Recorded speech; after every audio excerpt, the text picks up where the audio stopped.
I got my killers with me, you won't make it outside. Outside, cause we outside. Before the COVID had the mask and we was outside. The Glock loaded, extra mag and it's outside. There's one west for that bag and we outside. We outside. That temperature's getting hot, we take it outside. You run your mouth up in the store, we take it outside. I got my killers with me, you won't make it outside. Outside, cause we outside. Before the COVID had the mask and we was outside. The Glock loaded, extra mag and it's outside. There's one west for that bag and we outside. We outside. I don't talk hardly, be there when you call me. Send them Philly clippers at your head like a baldy. Chopper get to run down your block like a Harley. No, this ain't a big hog, this the big dog. In your city, swinging through the jungle like it's pitfall. In the water wading, marching to my cadence. Big burst of thunder in my hands like I'm reading. Shitty little combat sounds, but I ain't playing. Look 'em in the eye before the war like a weigh-in. I'm up in the AM, politicking movements with that Draco from the vid because it's proven. Waiting on my brother how to bid, he ain't do shit. That's how life goes. Win some, you lose. Seen a little nigga beat a big nigga out his shoes. Seen that nigga come back, pull up with a gun strap, rob everybody outside, told him run that. We outside. That temperature's getting hot, we take it outside. You run your mouth up in the club, we take it outside. I got my killers with me, you won't make it outside. Outside, yeah, we outside. Before the COVID had the mask and we was outside. My Glock loaded, extra mag and it's outside. There's one west for that bag and we outside. Outside, yeah, we outside. That temperature's getting hot, we take it outside. You run your mouth up in the club, we take it outside. I got my killers with me, you won't make it outside. We outside, and we outside. Outside, yeah, we outside. We outside, yeah, we outside. There's one west on them corners and we outside. We outside with it.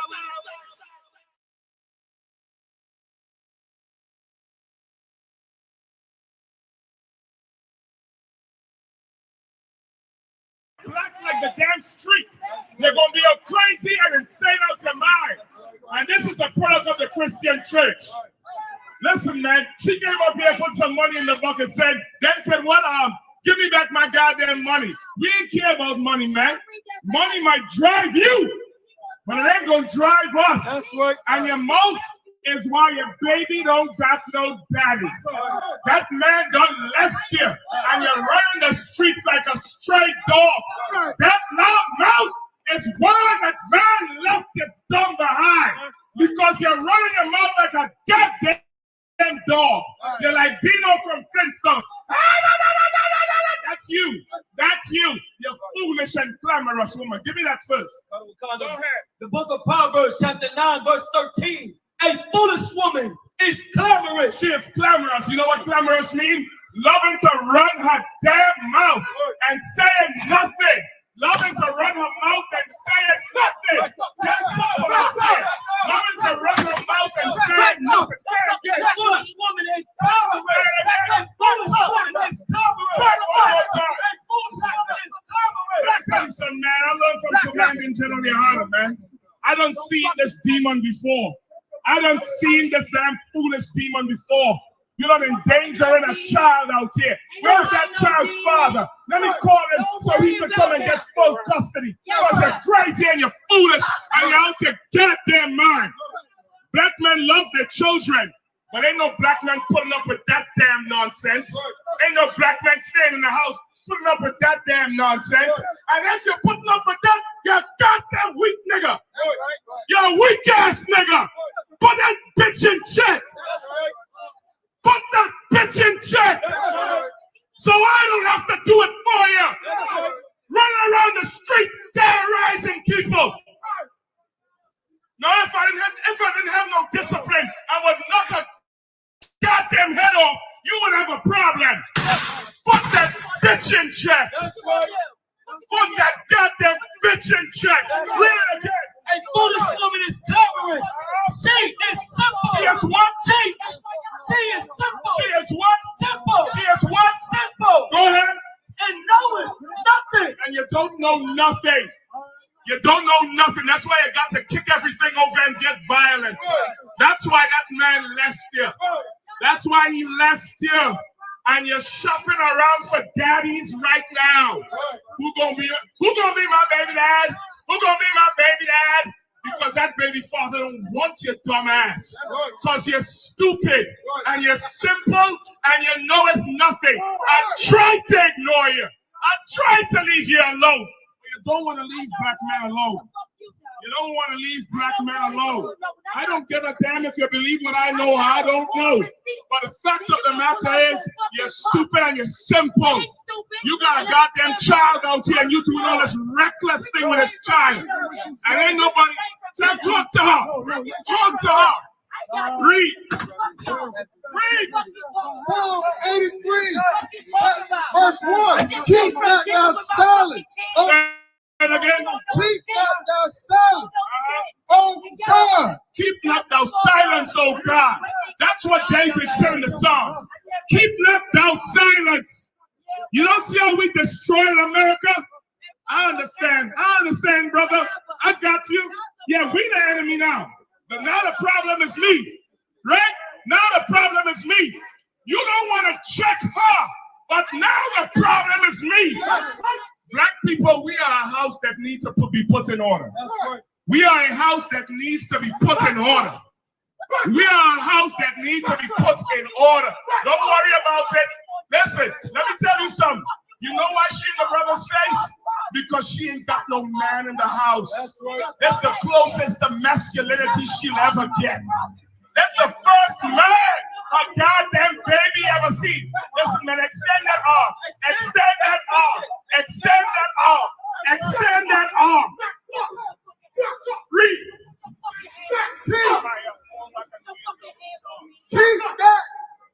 Keep not thou silent. Oh God. Hold not thy peace and be not still. Oh God. For lo, thy enemies make a torment. What does the enemies of the Lord do? Make a torment. What does the enemies of the Lord do? Make a torment. Make a tumult, man.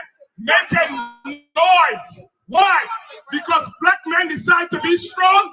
Let me tell you something. I'm gonna put a bitch in check, man. Ain't nobody ever told you you're a loud mouth bitch, but I'm gonna tell you straight up, you're a loud mouth bitch. And somebody needs to tell you, shut your goddamn mouth. And you gonna stop terrorizing black men. You gonna stop terrorizing black men. You gonna stop terrorizing black men. Read Ecclesiastes chapter 26, verse 25. All right. Shameless woman. Hey, what kind of woman? A shameless woman. What kind of woman? A shameless woman. A woman with no shame. A woman with no shame, no kind of discretion. She ain't embarrassed to be acting like a hooligan. Shall be counted as a dog. Shall be counted as what? As a dog. Shall be counted as what? As a dog. Now, what's a female dog, brothers? Anybody know? What's a female dog? Huh? I'm gonna say it for you. Bitch. Stop being a bitch out in the streets. Stop being a bitch out in the streets for your daughter's sake. Stop being a bitch out in the streets for your daughter's father's sake. I'm gonna call him a bitch. I'm gonna call you a bitch because he couldn't. Stop being a bitch in the streets. A shameless woman shall be counted as a dog, but she that is shamefaced will fear the Lord. She that is what? That is shamefaced will fear the Lord. But a woman who has shame, she don't fear God. And this woman don't fear God. She don't respect God, nor God's word. She just a shameless woman. I bet you when the white man show up with a damn police car, she gonna behave herself. I bet you he show up right now, she gonna behave herself. Because you don't fear God, you fear the white man. And let me tell you something, she was gonna call the white man on that child's father, destroy that child's father's life, probably got him on child support. Get that bitch back that money she put in there. Get that bitch back that money she put in there. Because that's that man's child support money he done put in here. Get that damn dirty bitch back that money she put in there. Read it again. A shameless woman shall be counted as a dog, but she that is shamefaced will fear the Lord. She that is shamefaced will fear the Lord. assaulting my men. You ain't angry. You're assaulting my men, and I ain't got to say nothing. Get that woman off this damn corner. Go home. Shut your mouth and go home. Shut your mouth and go home. You're out in the streets acting wild and crazy. Dumb damn Tara, give her back, man. Give her back her damn money, man. You should have throw it at her. Don't hand nothing to her. You coming up here for a few dollars so you could damn assault my men? You must be out your goddamn mind. Stop being a bitch in the streets. Stop being in the streets. You think I'm scared of some water? You think I'm scared of some water? Let me tell you, the wicked witch is scared of water. And you a wicked bitch. Read it again. A shameless woman shall be counted as a dog, but she that is shamefaced will fear the Lord. A woman who fears God will never act like that in the streets. A woman who fears God will never let her own child see her acting like that in the streets. And let me tell you something, black man. You don't never be scared to tell your woman, shut her goddamn mouth. If she acting like that. If she acting like that, you tell that bitch, sit the hell down and shut the hell up. I don't give a damn. She could call the police, the DEA, the CIA, the FBI, the Navy, call the Marines. I don't care. You put that bitch in check, man. You let your daughter see you stand strong against an evil-ass monster. Read it again. Verse 25. A shameless woman shall be counted as a dog, but she that is shamefaced will fear the Lord. A woman who is shamefaced will fear God. Go tell your husband I want to talk to him so I can tell him how his woman is acting in the street with his damn child. And don't care. And listen, let me tell you something. This is the more shameful thing. I expect that from some black woman in America. I expect that from any one of a Hispanic or Native Indian woman. But you brothers who saw that and jumped on her defense and didn't tell her don't assault the men, didn't tell her don't disrupt them, didn't tell her don't kick them over, you weak as hell. You weak as hell. You watch these sisters tear each other up, fight, and pull out your phone talking about world star, and you wouldn't stand up strong against an evil spirit. But these black men who done change their life and get discipline out here, you want to try to assault them. God gonna kill you, man. God gonna kill you. God gonna put you to death because you don't want to obey him. You don't want to fear him. You always put an evil, wicked bitch in check. And don't take no nonsense off of her. You ain't got to put your hands on her, or you surely ain't got to suffer her mouth. Read. A woman that honoreth her husband shall be judged wise of all. A woman who honoreth her husband will be judged wise of all. And she dishonored her husband. She out in the streets. Suppose we were some old crazy old terrorist Taliban would have kicked that damn cart over and fell on that woman. Suppose we were some old crazy old half-cracked radical ass group that would have fell on that sister, and you out here trying to fight. You're a goddamn fool. Give me a control. Deprived her of knowledge. You stay right there. Read on.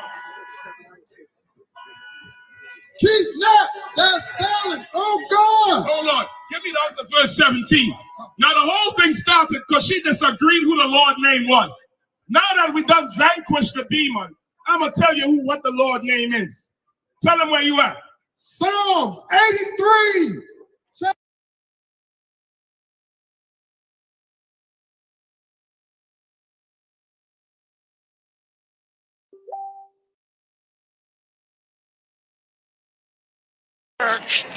Backstage.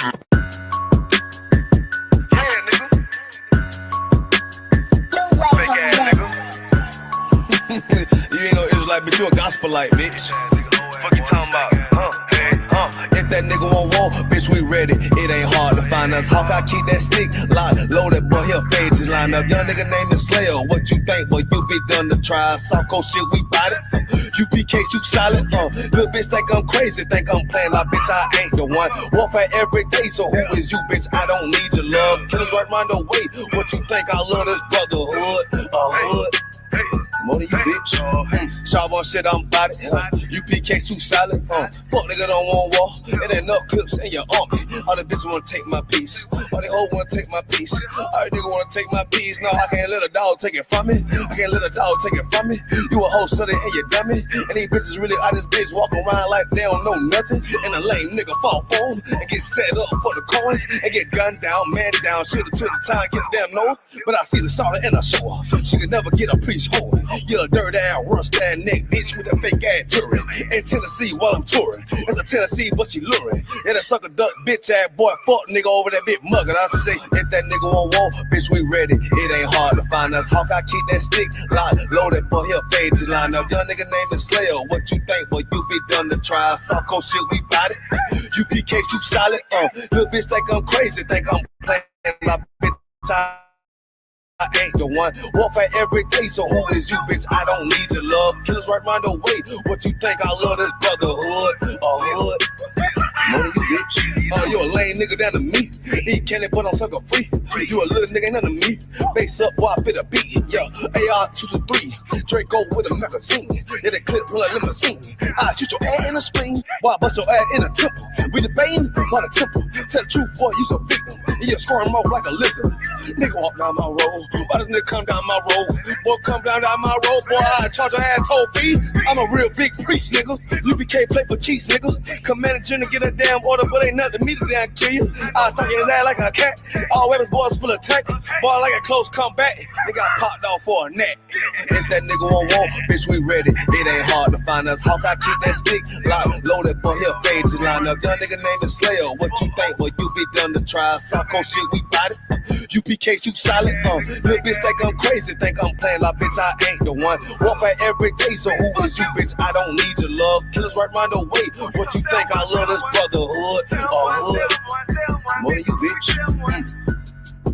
Christ said 7 women gonna be on one nigga in the end time. Nigga, fuck wrong with you, boy. Stressed by that damn hoe ass bitch. Fake ass nigga too. Dumb ass motherfucker. Fuck you.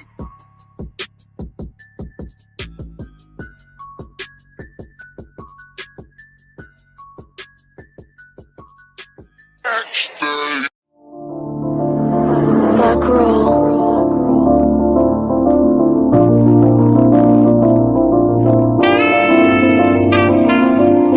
This shit gon' ride.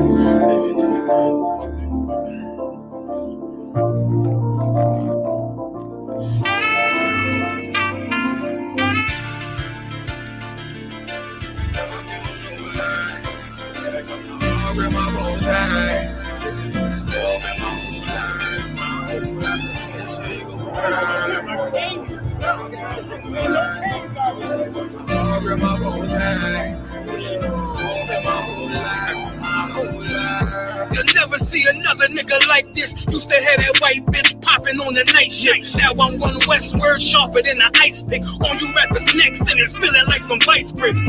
Yeah, that's light shit. Send my bro a kite quick. Times of war, we ain't forget about you. Keep your light lit. Rappers can't see. Most of them scared to witness. Go on, close your eyes. There's one right here for the trenches. Bad bitches, natural hair or extensions. Hood niggas that'll probably grip like some dentures. Runners on them fences. 23 and 1 out. Praying that that commissary hit before it run out. Bitches on the gram, dog filter with their tongue out. Couldn't stay home because they found the dugout. Closed casket, burner in the low jacket. My co-captain, riding on these whole rappers. My hoes fabulous. Now I don't mean that derogatory, but I'm a player and there's no my women riding for me. I avoided Maury. I got 2 jets. If I can't make it do for them, then I'm useless. Sit down that roof, Chris, with a couple bosses. After the war, just to count our losses. It's not many. You see a smile on my face, but I'm not friendly. Gun on my waist, sipping white Henny. I just hope this shit go right. Living in the dark, you don't know light. Gotta got my heart with my bow tie. Waiting on the storm in my whole life. I just hope this shit go right. Living in the dark, you don't know light. Gotta got my heart with my bow tie. living in this world in my whole life, It's so melodic. When I be dropping this ebonics, this ghetto phonics, it got me on the level supersonic. My bomber.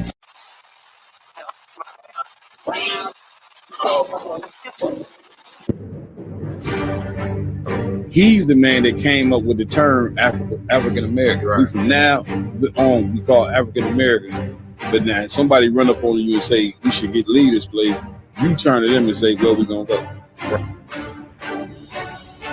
They have the American flag and the symbols of red, white, and blue, but it's black people. Right. So it's not. They're not repping who they are. Right. They're repping the country that they serve. These leaders that don't care about their community, that always, just focusing on winning gold medals and championships and different things of that nature, and have no thought to the Black, Hispanic, and Native Indian community. It's gonna come back at home. Enough for hearing that happened in Tulsa, Oklahoma, Rosewood, even Emmett Till was somewhat similar. It's like once something happens to a white woman, that's the justification to kill all niggas. At the same city, at the same time as the Klansmen, the Purple Boys had a mass march on the other in downtown, but blocks away, and did not cross paths with that. Real Nigga University in 5, 4, 3, 2, 1.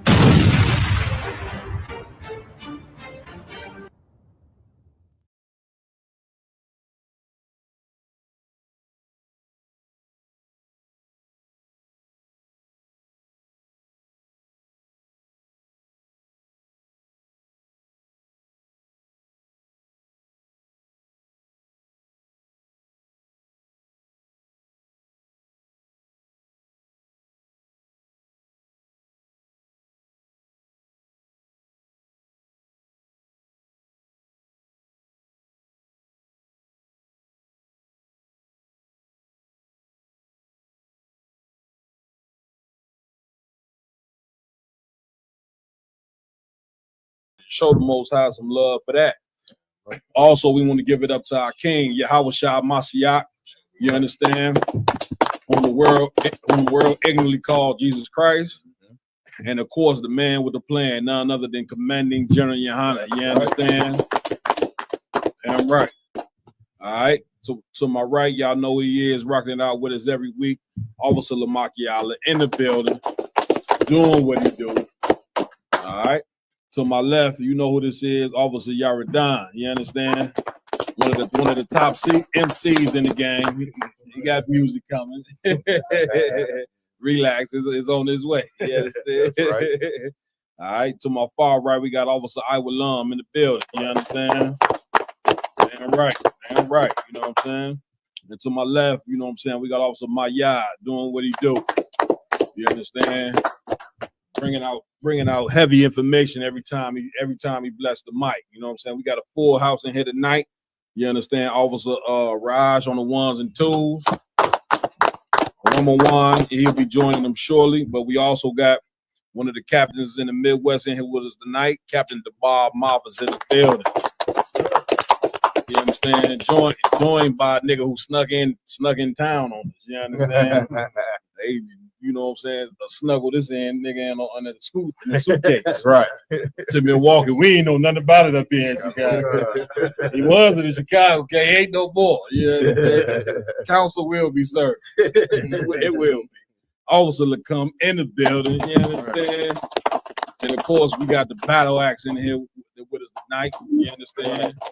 Got his young soldiers with him, you understand? And so you know who I am, Captain Maul Quad and the Commander Jenny Yohana, man. We got a real special show. You know what I mean? About to get it on. Casino, you there, brother? Right now, Cap.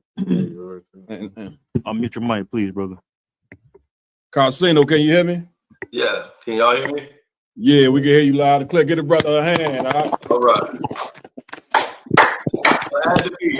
Now, am I saying that right, Casino? That's it. Man, come on, man. I seen your tapes, man. Listen, I say, damn, this a nigga out there more radical than me. you might as well come join us in our radicalness. How you doing tonight, brother? I'm doing well, man. I'm blessed. Man, if you could, man, you know, to our audience that join us every week, could you introduce yourself and tell them, you know, what you do a little bit, if you didn't mind? Okay. My name on YouTube is pretty much Carcino for Life. But what I do is I just create mostly content and go over events that's happening in real world and just give you my commentary to it. Damn and right. life experience. You know, practical knowledge is the best knowledge in the world. Man, come on, goddamn. Right. ISUBK, Israelite School of Universal Practical Knowledge. That's right. I told the brother supposed to be in here with us, man. Man, listen, that's what's up, brother. Of course, on the round table of truth, we do the exact same thing. You know what I mean? So, you know, like they say, great minds think alike. You know what I'm saying? We for sure. We want to thank you, brother, for allowing us. You know what I'm saying? Joining us tonight. You know what I'm saying? Of course, you didn't have to do that. Oh man, I appreciate it, man. I'm glad I could make the time. I wanted to do it. Damn right. So tell us, Yaradan, how did y'all meet this brother? How did I even bump heads with this brother? Well, this brother, man, like honestly, you know what I'm saying, we was just out, we was out with our wives, man, and we just bumped into the brother, and right off the bat, man, he came straight up to me like, man, shalom, you know what I'm saying? Damn right. So, you know what I'm saying, I just automatically just knew, like, you know what I'm saying, the brother knew something about us being Israelites or whatever the case may be. Damn right. But, you know what I'm saying, the brother, you know what I'm saying, down to earth, you know what I'm saying, brother, he just came up and we chopped it up for a second, you know what I'm saying? The brother ended up even giving us his table because there wasn't no other tables, man. So the brother actually gave us his table. Man, that's brotherhood there. You know, sure. They didn't even know you gave you a table. Yeah, for sure. So y'all can get drunk some more. So, brother, how long you been doing what you've been doing as far as addressing the issues and stuff like that? How long have you been doing that for? It's really been like my whole life, man. When I never forget, as a kid, I grew up in the Robert Taylor homes. I was in 4101 South Federal. I went to Hardigan. Man, big shout out to the Robert Taylor, man. Yeah, the old buildings, man, before they tore it down. But when I was in 4101, my uncle lived in 4037, the building right next door. Okay. And I always questioned everything. Like my parents and family always wrote that off as, oh, he just liked to be different. You just like to be against everybody. That wasn't my whole take. My take is I was asking questions because I didn't understand it. It didn't make sense to me. So a lot of things didn't make sense to me right away. I automatically asked the questions because it just puzzled me. You know, like why do we got Santa Claus and like what are we doing? Like this guy was laying down a chimney. We in the projects. How did he get in here? So my uncle, his brother Shav, my uncle Herb, his brother Shav took him to the Israelite temple on the low end, on the low end. And most of the guys that moved and in the 1960s, I think early 1970s, they was from Chicago over in the Robert Taylors. They was coming over there getting brothers to go back to Israel. Those brothers are still there now. The ones that had Whitney Houston and Bobby Brown come over there. Right. That's the ones that under Ben Amin. Yep. Okay. Ben Amin. Yeah. Gotcha. So Ben Amin came and tried to recruit my uncle. Okay. And his brother. Shad, who took him to the Israelite temple, and he started teaching me early. They're saying, no, the questions you asking is right. You got a right to, so he was the first one to say, no, keep questioning this. You right. I was like, I'm right. That's the worst thing you could have told me. So the more I kept to find out information, I was like, oh, okay. I didn't realize how dangerous it was. And I'm like, this is an established cabal system. So when you start throwing out words that are factual, that I'm like, it's in your own books you that y'all wrote. We didn't write it. Right. Listen, it's a shame. It's a shame that the children, you know what I'm saying? I should, let me word this right. I want to say it's a shame that children ask questions. I think it's a bigger shame that the adults don't have the answers. Right. You see what I'm saying? Like children are curious, you know what I'm saying? Children need to be taught. You see what I'm saying? So the fact that you was curious and people were teaching you was a beautiful thing, which is the whole purpose of being an adult. The problem is that the people that are teaching our children nowadays on, you know, they to have a moral compass, they themselves don't have a moral compass. You see what I'm saying? So our children that's where it starts. Like you want to look at an adult, you know what I'm saying, who been raised right. It starts at childhood. You see what I'm saying? And so you got to go back to the essence. We got to get back to the essence as Black people at having love for our children. And having love is teaching them the right things, teaching them these laws, statutes, and commandments. So the fact that you were curious, you know what I'm saying? I mean, that's a beautiful thing, guys. You know what I mean? Right. I'm right. But go ahead, brother. I ain't want to stop you. Oxlock. Oh no, man. So from that point on, I said, man, I'm gonna go out and see what I can, learn. Gotcha. And get more information and more knowledge about what my conversations was based on. So in case somebody come for me, look, I got this to back it up. You can go get the information from here. Right. So when they translated everything over, if you go back to the original context of the language, there was no wiggle room. The word of God is exact.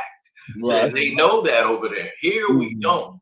See, Right. that's how the devils trick you. They use so many different words to mean the same thing. Right. So to keep you confused, to try to say, well, he didn't quite, and the word don't kind of mean that. He could have meant this. No, the word of God is exact. Right. He don't mince words. There you go. So over there, they know that. That's why the context of the words and what they use, they know exactly what it means. There is no wiggle room. There you go. That's what's happening. So what made you? How long you been doing? Is this a podcast you do? Yeah, because when I first before YouTube came out, I was in the blog chats. Right. And I got banned from like every blog chat. So you are using the blog chat, kicking up dust. Yeah, so the blog chats, mine was on fire though. Everybody wanted to talk to me. But the moderator said we gotta just cut you down on all these chats. So YouTube had came around in 2005. And then I went and made an account and didn't really use it. It was new. You can only do 5-minute videos. That was it. And so I was like, man, and my friend is Nate Jones, the Olympic boxer. Okay. Fought in Navy SEAL from Cabrini Green. So he trained Floyd Mayweather. Him and Floyd Mayweather was fighting at this time. They were on the amateurs. So they came up together. They went to the Olympics. And he won bronze medal. He's the only person from Chicago to win a medal in boxing. Right. Yeah. That's what's up. Yeah. So he's right now he's training Devin Haney, Devin the Dream Haney. Okay, that's what's happening. So yeah, he's training him right now. So Floyd Mayweather and him Floyd had a fight, and I went live and posted his intro, and all of us has been tight since. Floyd, he always would come up here. Acknowledge me, show love. So from that standpoint, that everybody started to come around, and I started meeting a lot of people in the game. And yeah, but I was hitting them off with knowledge, and we sitting there having discussion. And you see, like I've seen Hollywood, and it's crazy. At that same time, if I could, like you've been exposed to Hollywood. Oh yeah, because at that same time, right around the corner from where we moved to, a child actor my cousin was a rapper, and he was rapping with my cousin, and they was around the corner, and they the same age. I'm 3 years older than them, so I didn't hang out with them. I'm going to work, doing what I'm doing, and he's going around the corner hanging out with this kid on another block, and this kid ended up taking an audition and becoming, because I'm like, that's the kid that used to break dance in the street.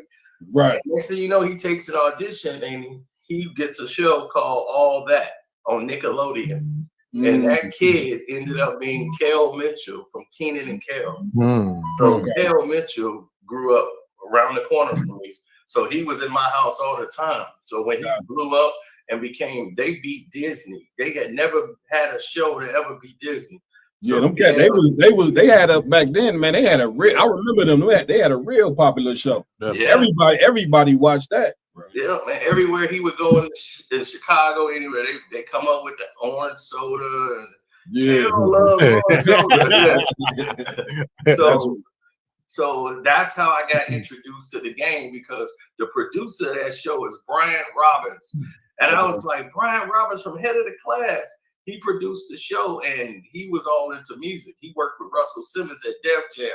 That's why every time they had a break, it was a musical guest. It was a rapper. They had Method Man, Keith Murray. Everybody on Def Jam roster pretty much was on the show. TLC came in, produced it.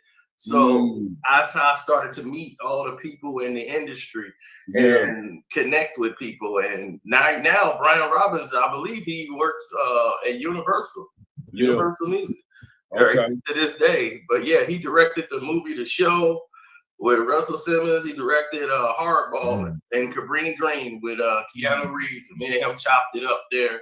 And that's how I started to get all my connections with people in the industry. So when I started talking about these industry stories, people couldn't believe it. I'm like, no, this stuff really happened. I've seen the way these people were ripping them off. I've seen the way they were setting people up. I've seen the Diddy parties. I saw that happening. It was set up. It was like a setup. I was like, that party, we went in there in LA. I was like, we walked in the room. I said, I'm staying by the door. I'm from the Chi. I wasn't invited. You see, that was the thing. They didn't understand that I couldn't go.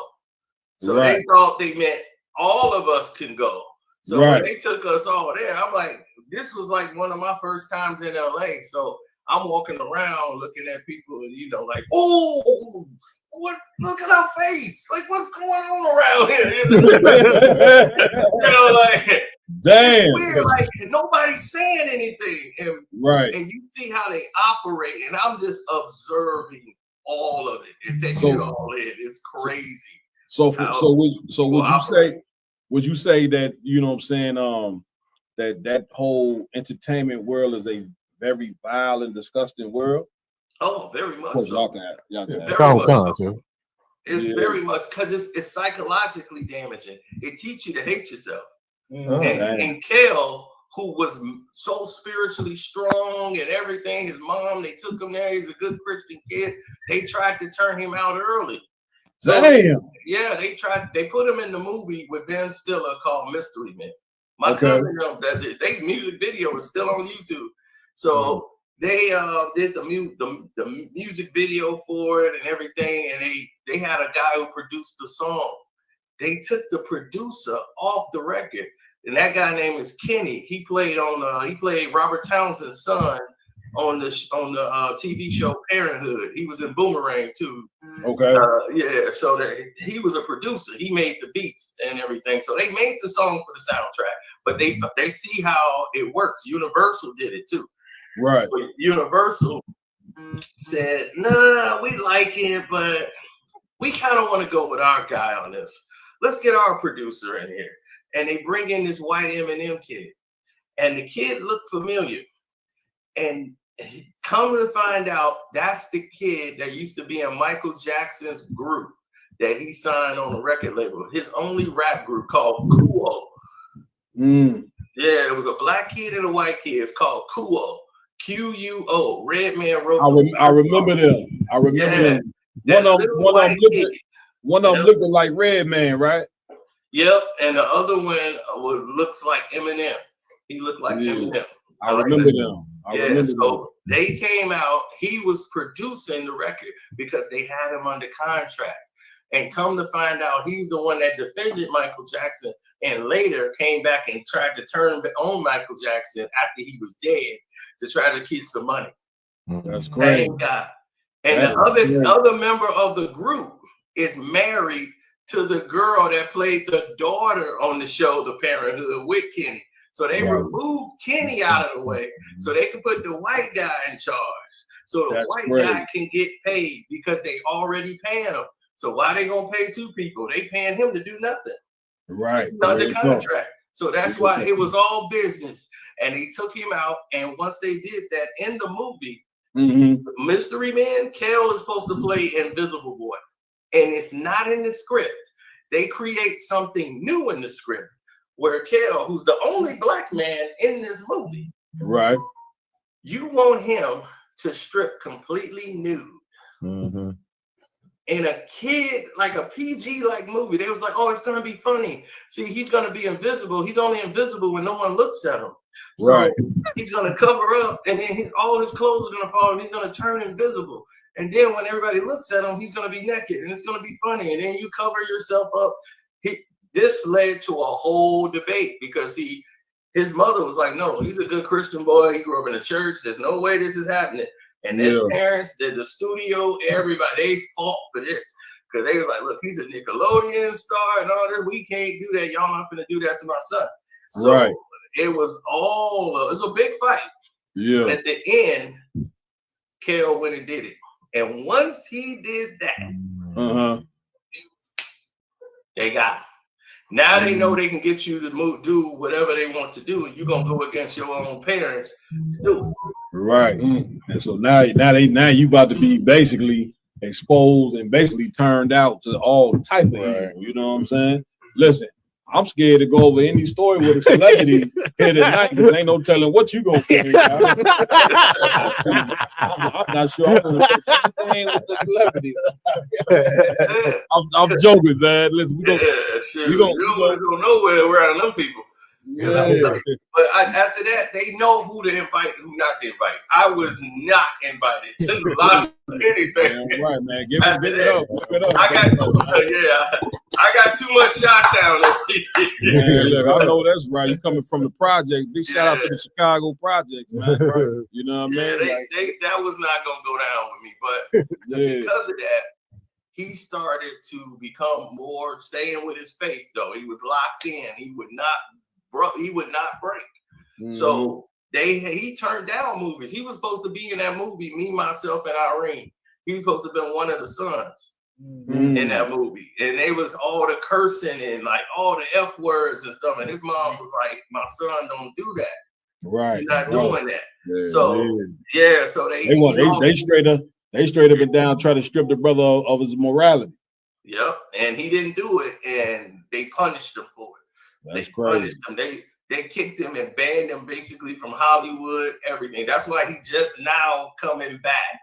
Like he just got back in the good graces. He started going, losing himself. He got into drugs, but he wasn't communicating none of this with us. Right. At all. So we didn't know what he was going through. We thinking he's just working out in LA. He's not telling people what he's going through, problems with his wife, things like that. And he had to go through a divorce, and it was painful for him. And then I heard a rap song he made, and then he deleted it, but he let me hear it at least before he deleted it. And it talked about it like almost all of it. Man. That's crazy. Captain the ball on. So basically what you said. Give him the mic, guy.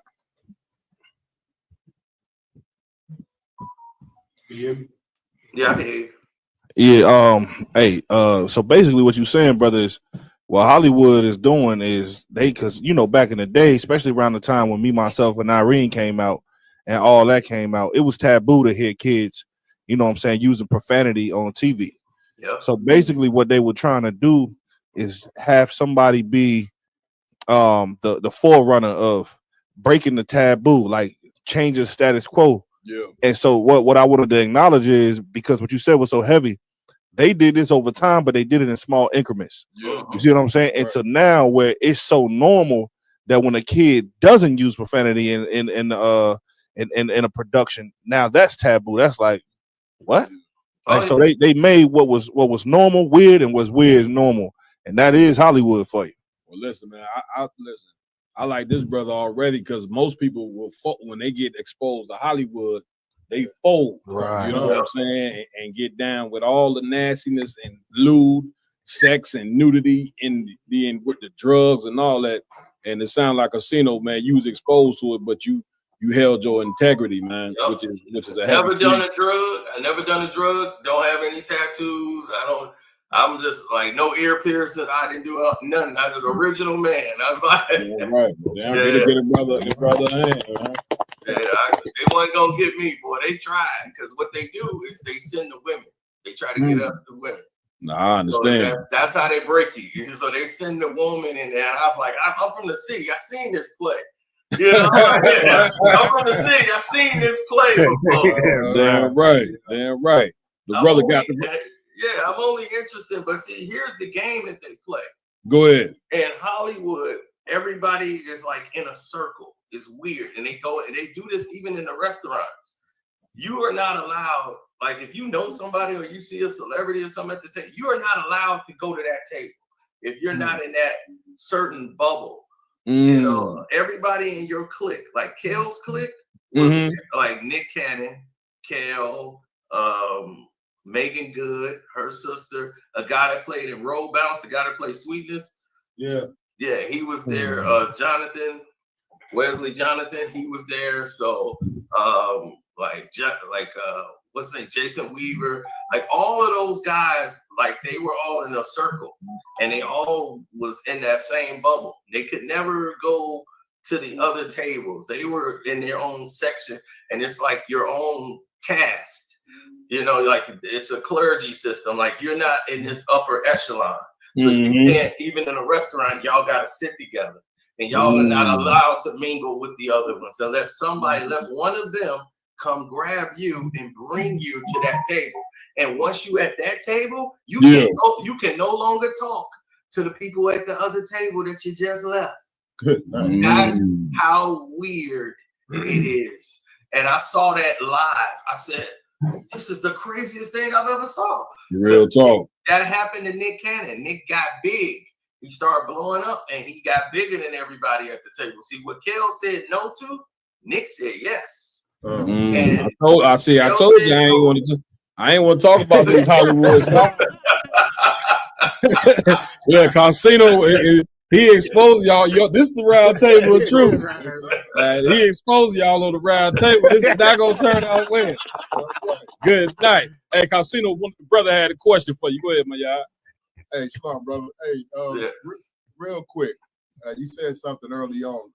I'm just curious. I'm sure other members of the audience that are listening to you, especially with you dropping the bombs that you're dropping right now. You said about the Diddy party. You said you actually were uninvited, but ended up at a Diddy party.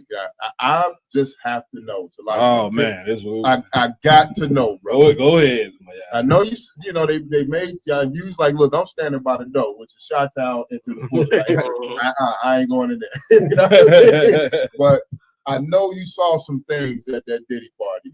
Well, I'm gonna tell you like this: the party wasn't Diddy's. Okay. Diddy wasn't at this party at all. But it was a Diddy like party. But see, they covered up the fact that these white boys started these things. Wow. They were at the house of a guy who's a known record executive, Todd Moskowitz. Todd Moskowitz works for Def Jam, and he's a total, I'ma say it, cokehead. And I don't know what he is now, but at that time, everybody knows Todd Moskowitz. Jaguar Wright was there. Right. And all of these people, and she was dating the white boy. Let me stop you. Storage. Real quick. I just want to stop you. Yeah. So the sister Jaguar Wright, you know, she come out, she say a lot of things. Is the majority of the stuff that she's saying factual? Some of it, about 25%. Okay. But the thing is, she omits the stuff she did. She was on drugs like crazy with Scott Storch. Both of them was drugged. She was sleeping with the white boy. She's sleeping with everybody. And she know that. And that's what she just found a way to disclude herself. Whoever she was on tour with, she slept with about 2-3 dudes while the bus is moving. Dang. Common, Talib Kweli, like it was so many. I'm like, if you was the sound, the boom guys, you had a shot at Jack. That's crazy. That is crazy. Good damn. Hey. That's a heavy one there. That's a new boombox. Well, listen, Casino, man. Real quick, man. We're gonna get into a few of these stories that we got. Is anything that you wanted to cover tonight? Pretty much we can cover a lot, but like we can talk about what's going on in the city. Sure. Because the reason why that they're doing this is because Ari Emanuel, who is the guy that runs WWE and UFC and the entire internet, in the entertainment division, he runs entertainment. He'll kick you out. He the one kicked Kanye West out of the rap business. Kanye was like, "It's Ari Emanuel that kicked me out." Right. And I was like, Ari Emanuel, his brother is Rahm Emanuel, the former mayor of Chicago. Right. So Ari is the one that ran everything, and him and Obama and all of them, they all friends. Rahm Emanuel didn't even want the job. Obama told him, "No, go there, because if you don't go there, we might go red. We might have a Republican mayor. We can't have that because he's gonna reallocate the funds." Right. See, they tricked us out of it because they told us, because we tried to go and said, "All right, if you don't want to do it, we'll put our own money up. We'll raise the money and put it up. You match it, but the state has to do for the hood anyway." That says it in there. They supposed to give the grant money to the hood. That's what the money's supposed to go to. But they steal that money from the hood. This is millions. That's supposed right. to be allocated to the people for whatever they need. Recreational centers. There's no recreational centers. There's no jobs over there. Most people on the south side, they got to take 2 buses, a train to go way out north to go to work. Right. That's ridiculous. Real talk. Well, they've been robbing. Listen, these like federal programs that's supposed to supply, the black and brown community with funds, man. They've been stealing those things for years. Them politicians get right in office and they send in a $1 million home because they taking the funds that's supposed to reach the people. And like you say, anytime a person has to travel an hour or two to go to a job and then an hour or two back, by the time they get home, they drain. They can't be themselves. Opposed to if you had a job in your community, you would be more inspired, to uplift your community. So what you speaking about, brother, is heavy. You know what I'm saying? They've been robbing these black and brown communities for a very long time, especially the city of Chicago. So we find the paperwork. We filed the paperwork because we said, okay, we're gonna play your game and we're gonna see what's going on. We had an event and we had Jesse White there. The former Secretary of State showed up. He brought the Jesse White tumblers. We raised all this money. We said we got free food, free supplies for all the kids, and we raised enough money to say, okay, we're gonna open up a center, a recreational center with computers, everything. Y'all gotta supply that. That's in the grant. So we didn't raise our part of the money that we didn't even have to. So now, why don't we have permission to do it? And they said, oh, well, we can't do it because they might break in and steal it. I'm like, who cares? That's the state. Y'all got to cover that if that happens. That's theirs anyway. So it's all insured. You don't lose no money.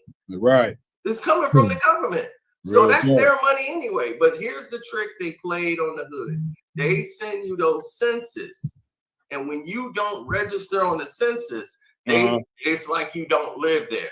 So now they're saying, well, most people over there don't fill out the census, so we can't determine who lives over there and don't. I'm like, they got driver's license. They got everything to determine who lives there or not. Exactly. That's the game and trick they do, and they reallocate the money. I said, well, where did the money go? Where did you reallocate it to?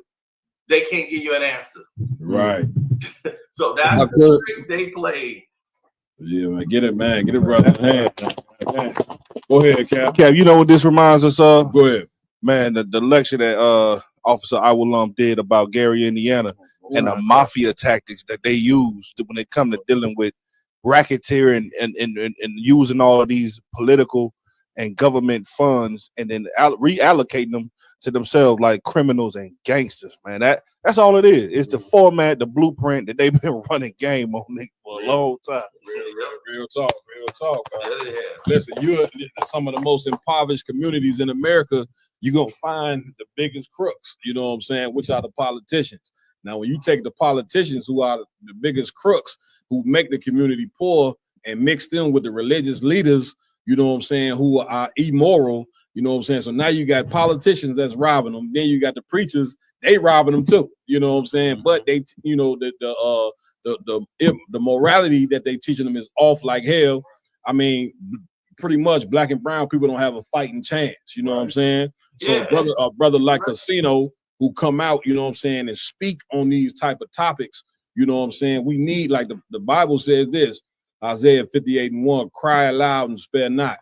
We say this all the time. The strongest thing that a black man got is his voice. You know what I'm saying? It ain't money. You know what I'm saying? Money is cool. You need money to build schools and build this and feed people for sure.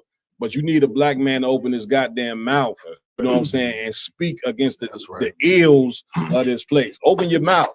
You know what I'm saying? And listen, brother, it take a lot of strength to do what you do. And you've been doing this for a while, you know what I'm saying? And, you know what I mean? So it's just heavy, you know what I mean? So come out and speak on the different things that affect our people. It's something that we must do. Lamar comment, what's so heavy about what he's doing is like he's around that world 24/7. That's right. All the celebrities, all discussing this, all the wickedness in the world, right? And all that peer pressure, he didn't fall weak. Yeah, right. He's holding his integrity, speaking against the world that he's around 24/7. Yeah, to my point, that's what it takes to be a real man. Man, listen, it take a lot of courage, man, to speak up against politicians, man, and to speak up against preachers. They got the big mega churches. They got the fine car, they got the money, they got the clothes. You understand? So it take a lot of strength because everybody think God is with them, but people don't understand the religious. Back when Christ was on the scene, Jesus Christ, I'm talking about, who everybody claimed to love, his biggest competitors or the people that he was in opposition against was the religious institution. Right. You understand? And that's saying, and those same religious leaders, they back in the earth right now. You know what I'm saying? And they in that Christian church, they in that Catholic church, they in that Muslim mosque, and they don't give a damn about you so-called Blacks, Hispanics, and Native American Indians. You see what I'm saying? You got to start getting down with men that give a damn about you, man. That's right. And somebody, you know what I'm saying? And somebody that listen. Right. The men that give a damn about you are gonna tell you the truth. It's like your child. You ain't gonna lie to your child, right? Because you want your child to learn. You want your child to grow. You don't want your child to get no harm. So you ain't gonna sugarcoat nothing for your child. So when we start looking at each other, looking at other Black and Hispanic people that don't live with you, like your family that's in your house, then the community will grow. It'll get to where we need it to be. And I'm gonna tell you, man, listen, it's a state of emergency at this point. Right. Hitler gonna be in the White House in 3 days. You see what I'm saying? So it ain't like we got much time, Black people and Hispanics, to get it together. We got to get it together right now. That's right. You understand? That's right. Like, sir, I just wanted to ask the brother, man, because he like I've been up on Casino for years, like he said. Like I experienced getting some of the information even before, like, you know what I'm saying, the internet was popping like that and different things of that nature. Right. The brother was always dropping some heavy information that ain't nobody really ever spoke on.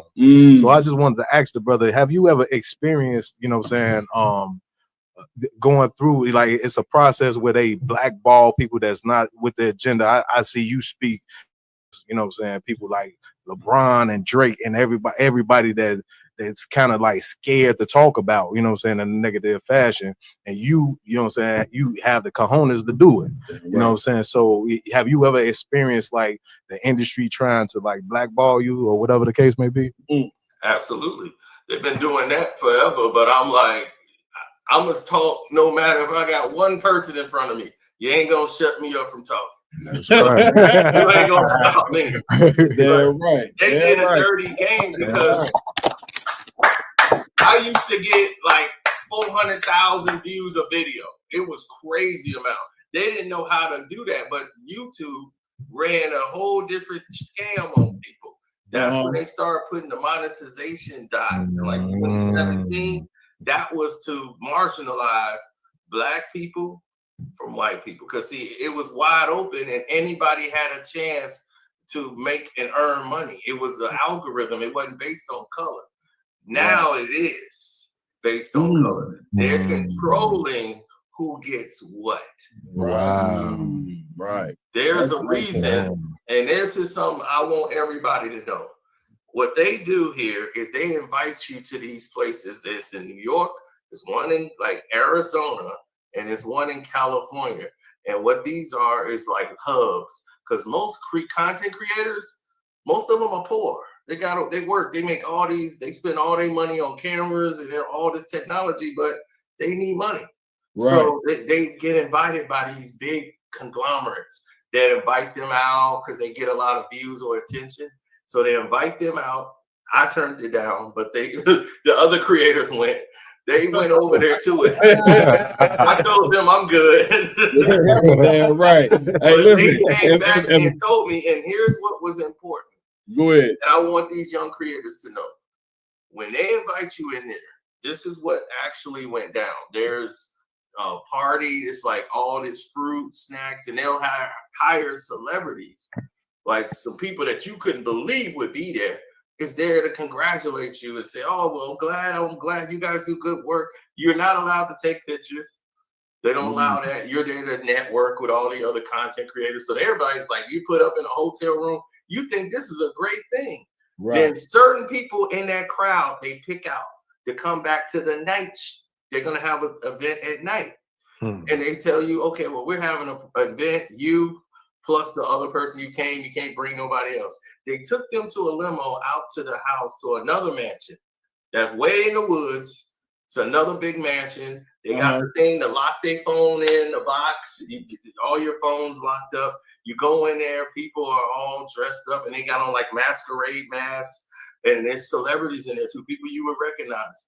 And I would name them here, but I don't want to get y'all in trouble. But nah, you ain't gonna get us in trouble. This is a round table of truth, man. Right. You can say what you want on here. It's up to you. You know what I'm saying? All right. We don't fear none of that. You know and Ashton Kutcher was there. Ashton Kutcher was there. His new wife, I can't remember her name. The one he's married to now, she was there. There's a lot of other celebrities where they're wearing masks. The mask is on their face. You can tell who they are. And they're talking to you like regular people. And then they play this game. They say, oh, we're going to play a game. It's like you got to pick a card. And whatever the card says, like you got to pick it up. And we're going to ask you a question. What's your religion? What do you believe in? And whatever you believe in, you're going to say, oh, okay, that's what you believe in. Okay, here's a card.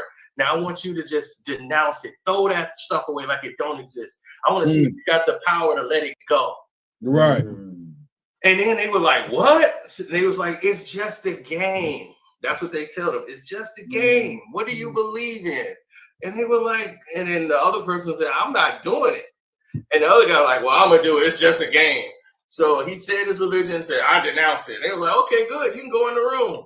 They got a whole other room full of food, everything. But you had to denounce it, and they were like going in the room. It's food, everything. And then the most they get over there and start having fun, and then it got turned into a wild, like Diddy style type party that they try to describe. Right. And man, it was all crazy from there. It was all crazy. And now all of those people, all of these people who got these deals, they went in those rooms and they did that. And the people that's there, that took those deals, who've been in those places, who helped put these people and go find other young creators and bring them there. Right.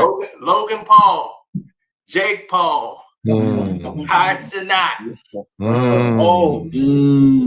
Good night. That's how Kai Cenat got there. Right. Where he live now, in a big house with white people. Right. That ain't his. That's their house.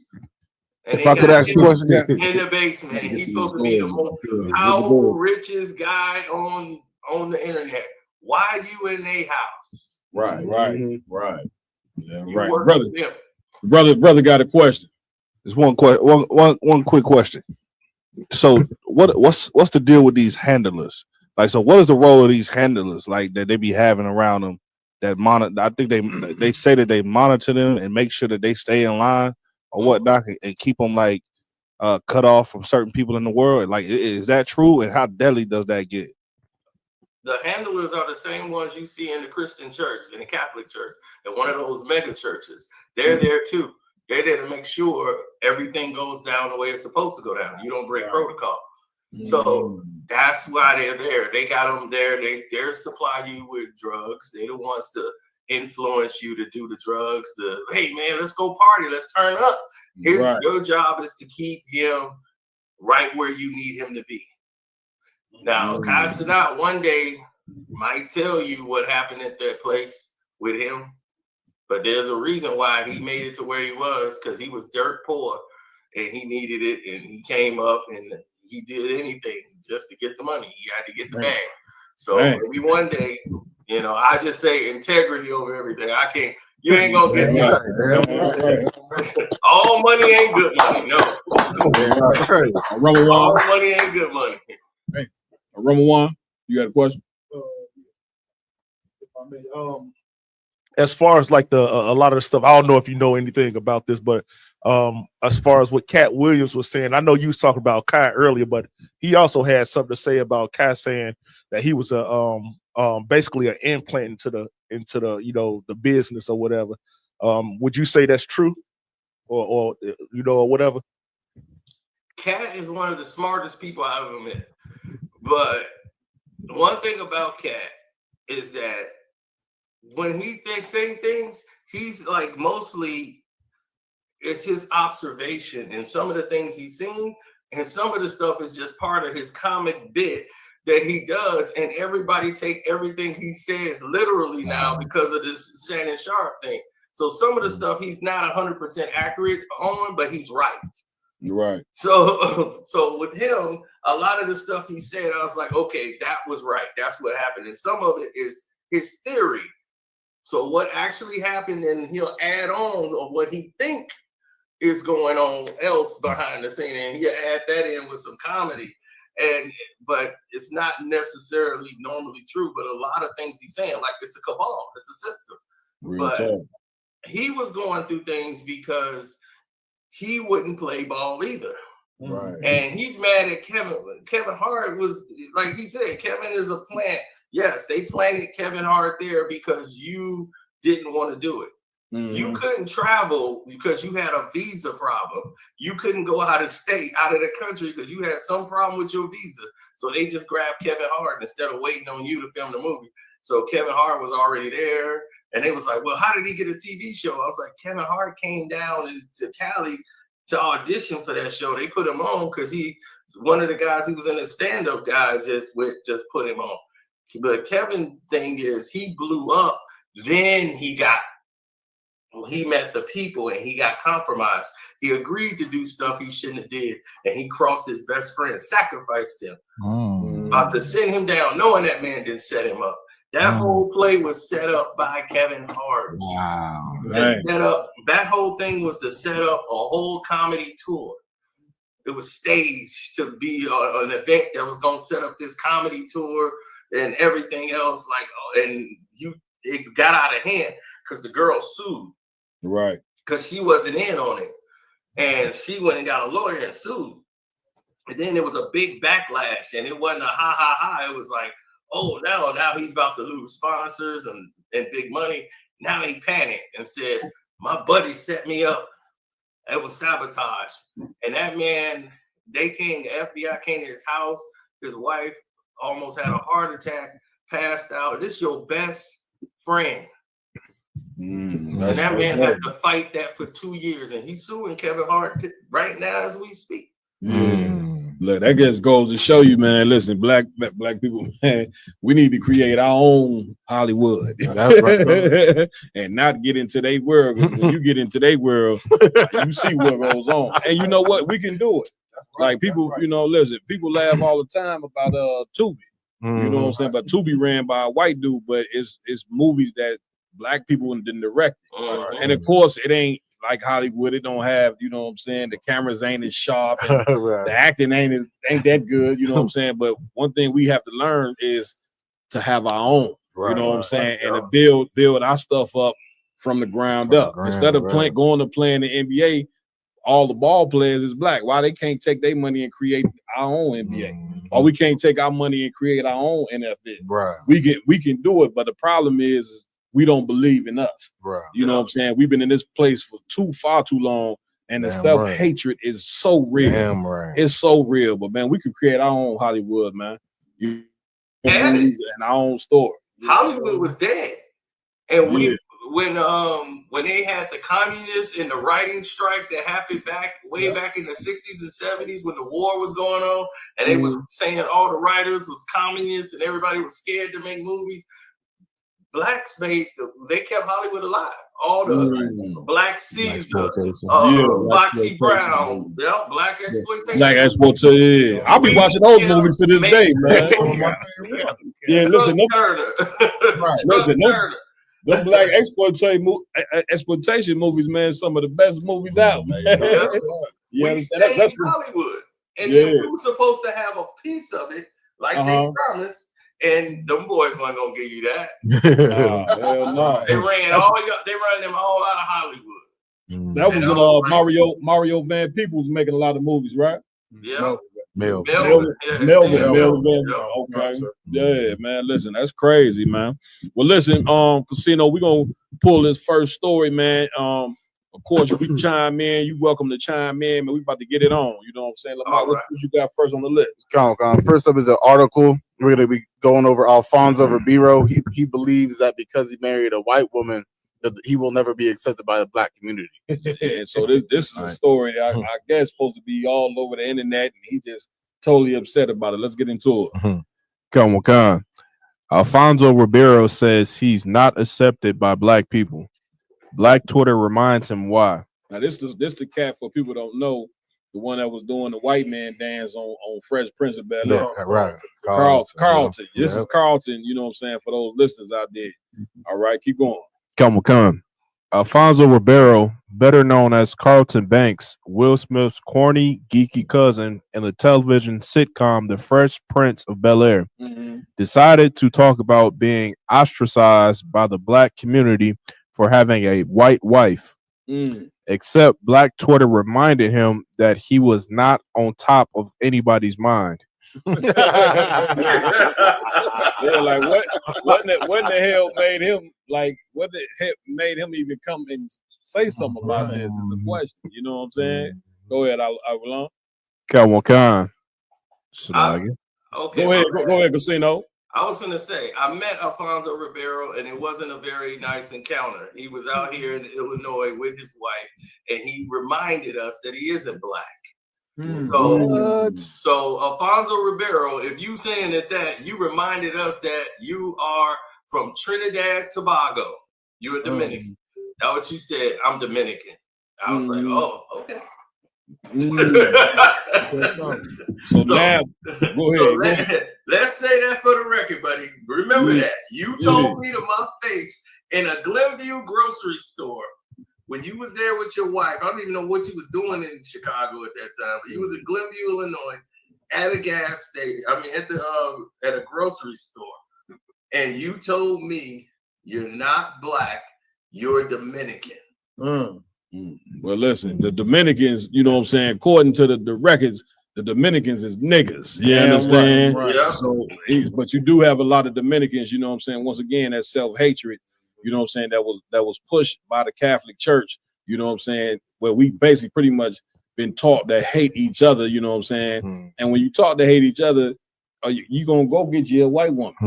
I mean, I don't know what black man, you know what I'm saying, believe in his heart that he should be accepted by the black community when you go get a woman of a people that oppressed us for over 400 years. Right. Like you basically then gave up your goddamn soul. You see what I'm saying? Now listen, granted, man, yeah, I'm sure everybody's seen the tape.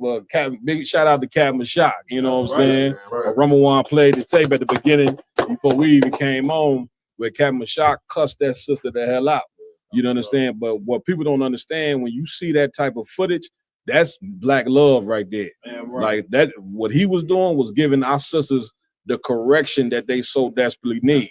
They ain't getting, these sisters ain't getting no correction when they look girls. You know what I'm saying? They being taught that they beautiful and listen, only care about your beauty and your body. Meanwhile, you can grow up and be an idiot and be rude and be nasty. You see what I'm saying? But that ain't how a woman's supposed to be and conduct herself. So now when they grown women, we left to correct them. You see what I'm saying? But no matter how hard-headed that black woman is, my point is they still our sisters. That's right. You see what I'm saying? We've been through hell, they've been through hell, and listen, it's our job to correct them matter how hard-headed they are. But we ain't. But the one thing nobody, no real black man gonna do is not go lay in the bed with Becky. Not go lay in the bed with a goddamn dog because you spiritually weak and then just gave up on your damn sisters and not be able to have the sympathy that you so desperately need towards these damn sisters. That's right. You see what I'm saying? So hell no, you ain't gonna be accepted. You shouldn't no black man be accepted by the black community when he go get him a goddamn white girl. You are a traitor. You understand? And the same thing with a sister, like we talking about Eve a few weeks ago. You didn't gave up your damn soul and went and got with the oppressor. You understand? So go ahead, my guy. And saying, for me personally, saying that about Alfonso, I'm not surprised. Yeah. You know what I mean? Because Carcino was saying, you know, what's he doing in Chicago? Alfonso Ribeiro, he actually loves Chicago. Because you know, he came up in the 80s as a kid. He breakdanced back when breakdancing was big. I remember him as a kid. Because he was like before anybody really knew who he was, he was known for breakdancing. Like he was really like a celebrity breakdancing kid on TV. He was on shows, talk shows. You know, he had his own line of breakdancing instructional videotapes and books and so, but he was always surrounded, you know what I'm saying, by Edomites. He was always surrounded by white people. You know what I'm saying? Ever since he was a kid. Like in Chicago, my parents and my little brother saw him in the hospital, Michael Reese Hospital, because he was out there breakdancing and he was spinning on his head and broke his neck. You know what I'm saying? And they rushed him into the hospital. Everybody, Alfonso, you know what I mean? So this brother's been famous since a child. He's a childhood star, but we don't know him for his acting. He was known for being a breaker when breakdance was big. So you can imagine the things that they did to the brother. You know what I'm saying? The stuff he's went through. And he pretty much, like, I look back at some of the footage, you know what I mean? I look back at him as a kid, and if you really look around him, Cap, he's really surrounded by the enemy. So he can't really, being a celebrity at the age of 10, 12, 13 years old, you know what I'm saying? And he's surrounded, he more than likely can't really identify. That's the worst thing in the world that can happen to you as a human being, where you can't identify with your own. You get my point? Like, you know, racism works well for everybody, except us. Chinese, they can have their own country and be as racist as they want. You know what I'm saying? East Indians, the Arabs, the African, everybody can love their own except you blacks, Hispanics, and Native American Indians. You the one people that the rest of the earth is concerned about you loving each other. Why is that? Why that's what you got to question. I'm coming to you, Lacombe. The reason why is because we the Lord's chosen people. You know what I'm saying? And guess what? When we get past, you know what I'm saying, hating one another and get to loving each other, we're gonna rock the earth with it. And let me tell you something, racism is actually the wrong word. Being a separatist is the most healthiest thing that a human being can do. We're not racist, because when you say racism, people equate that with, you know, you going to commit violence and the KKK. I ain't talking about white supremacy and white people's racism. White people's racism, they ain't just fine loving themselves. They also gotta inflict their pain and their punishment on us. What I'm talking about is being a separatist. And here's the big shocker for those people who think they know God and think they know the Bible. God is a separatist, man. That's why he created different nations. So don't ask me to come about loving no white people. You see Alfonso loving white people, you see where he at now. He laying in the bed with a white girl and had kids about it. Now talking about why the black community won't accept it. You see what I'm saying? Because, and you know why he's doing that? Because instinctively he know at this point it's wrong. You understand? It's wrong, and but even though you do, it's like doing something wrong, but ain't nobody ever confirmed the shit you doing is wrong. Right. You go in that Holy Bible, we can show you scripture after scripture where the Lord is against interracial dating. Damn Interracial dating is a damn sin. That's Can't how a white woman gonna relate to you? You a black man. You what how she in what way she gonna relate to you and your problems? What y'all laying in the bed sitting and talk about when the news come up? I mean, right or wrong, Casino. That's right. True. I mean- That's what, and that's the thing is that we're the only race they really push that on. And I fought against Hollywood because they were doing that. The only thing they would do in movies when they show black couples, they put them with a white woman. Every time. And you never can see a movie with a black man, black woman, and they straight. The black man in there, he got to be the weakest guy ever, or he in the rainbow group, the homo group. They put Right. him in there. Every movie, and I'm like, the only black character in the movie, he was only on the screen for less than 5 minutes. Why did you have to make him gay? Right. You have no reason to be gay. You know, I can see, okay, his gayness is gonna play a part in the script. Yeah. It meant so. It don't even mean anything. He could have been an executive. He's only in the movie for 3 minutes. Right. He got 2 lines, and you want to make him gay. Yeah. Go ahead. Was you done? Was you done, Casino? Oh no, I was gonna say the women they make the prostitute or the easy girl that got passed around, and she can't live without a white man. See, they didn't back in the 80s and 70s, man. Black women couldn't stand white men. They would look like, get away from me. But now they put them on TV and they show you this, and that's what the programming is. They show you the white guy, and the girls now they be, look at that white guy, he fine. I'll be like, what? Yeah. They didn't totally robbed us of our soul. You know what I'm saying? Lacombe. If I could, Go so ahead, Priest. what y'all saying is so heavy because whenever we as a people start doing things like that, we start suffering from a mental illness called low self-esteem. And a lot of our people don't understand whenever you actually intermarry with another race of people that oppress your people, you actually hate yourself. Damn right. Damn, man, get a brother in.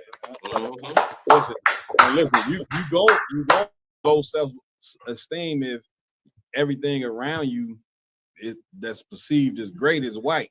When you go to school, all we doing is learning about how great white people is. When you turn on the TV, it's about how great white people is.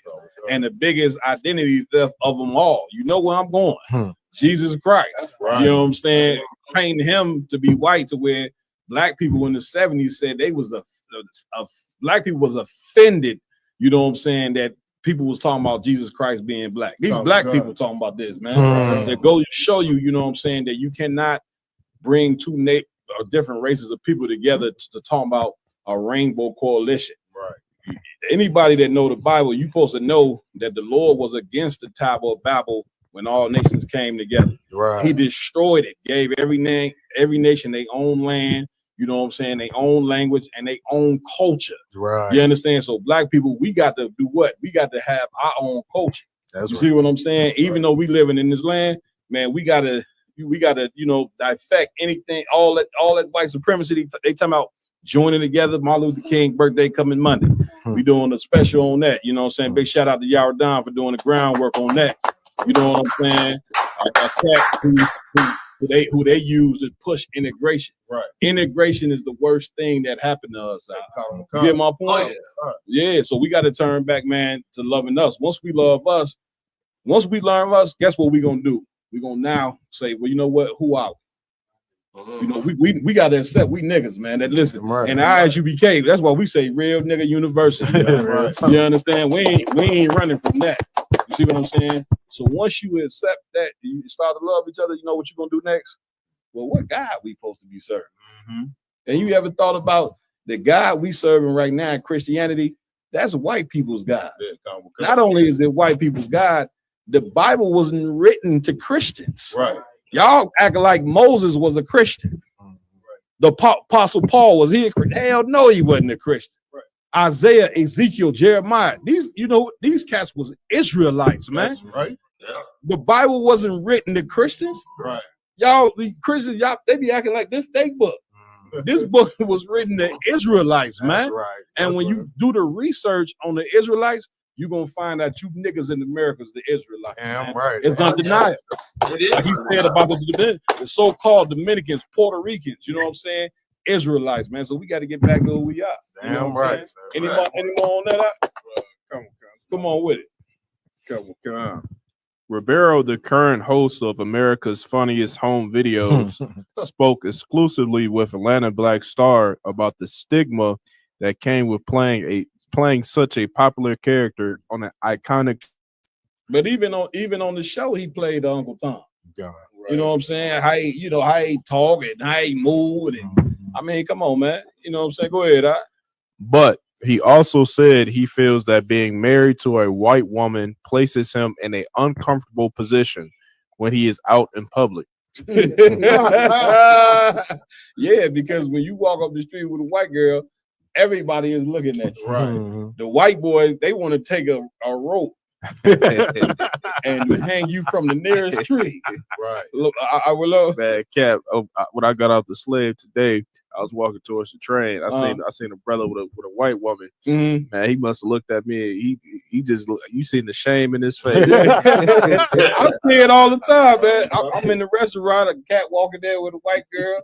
He looking at me, I'm looking at him. He looking at me like, "Oh, what is wrong, nigga? You wouldn't have got the white girl. You know I'm gonna look at you crazy. Here's what you better hope. You better hope Captain Shapard Captain Shapard Casino is one of our captains from Philadelphia. I used to in Philadelphia. Man, that brother, listen, he got a hatred for interracial dating. I believe this nigga is what's the brother that came against the interracial dating in the script? Nehemiah. I believe he Nehemiah in the reincarnation. Okay, because he got a hatred for it. But you know what though? It's a healthy hatred, man. And once again, it starts back with how you raise your children. Man. Right. You raise your daughters, you tell them, man, it's nothing wrong with telling your daughters you getting with a black man. That's right. There's nothing wrong with telling your sons you getting with a black woman. That's when I came up, my mother and my grandmother, they told me straight up, you better not bring no blue-eyed blonde devil to this dinner table. That ain't gonna happen. Right.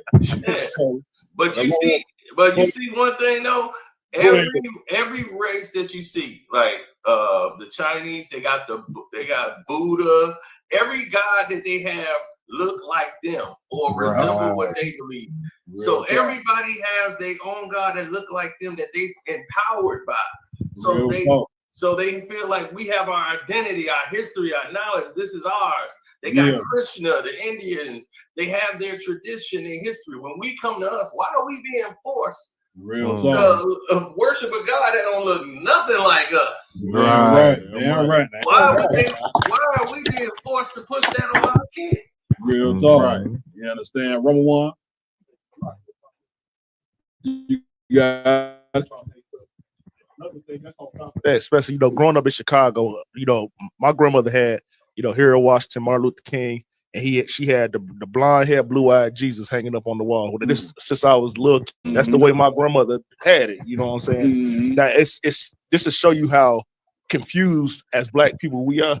That your grandmother wouldn't let you bring a white woman to your house, but she'll hang up white Jesus in the front room on a wall, right next to the dinner table. You know what I'm saying? It just shows the confusion that our people has had for so many years. That even as a grandmother or as a mother or whatever, we talk about Alfonso. You know what I'm saying? He was destroyed on Fresh Prince of Bel-Air. They used him as an example of why black people should get white women or why we should like it's not unusual, whatever the guy name is. I don't listen to the man, but they used him to show us that they had Will Smith, who was supposed to be the brother from Philly.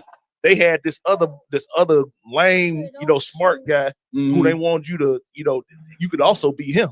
Right. You know what I'm saying? So, it just show you like America tries to destroy our people and they do it right in your face. You know what I'm saying? So it's like ain't no sweat. I will learn what we get. And that show was made as the true story of a closeted man who's the manager of Jennifer Lopez and was the manager of Will Smith, Benny Medina. Not a executive producer of the show. That was his life. He came from there and they brought him there. I never knew that. They made Will Smith audition in the living room of Quincy Jones' house. Oh, good night. Y'all know about Quincy Jones. That's that 6 degrees of separation right there. Quincy Jones had you audition. You already know what's going on that night. I'd have walked in the audition as soon as I said Quincy, I'd be like, man, you know what, man? I left something at the house. You know what I'm saying? Is there any way I can be back in 15 minutes? Right, got the hell up out of there. They talk about Diddy party. They talk about the Quincy party. Jones party, real talk. You know what I'm saying? Any more on that, Aquilon? Come on, Con. Go ahead, Doc.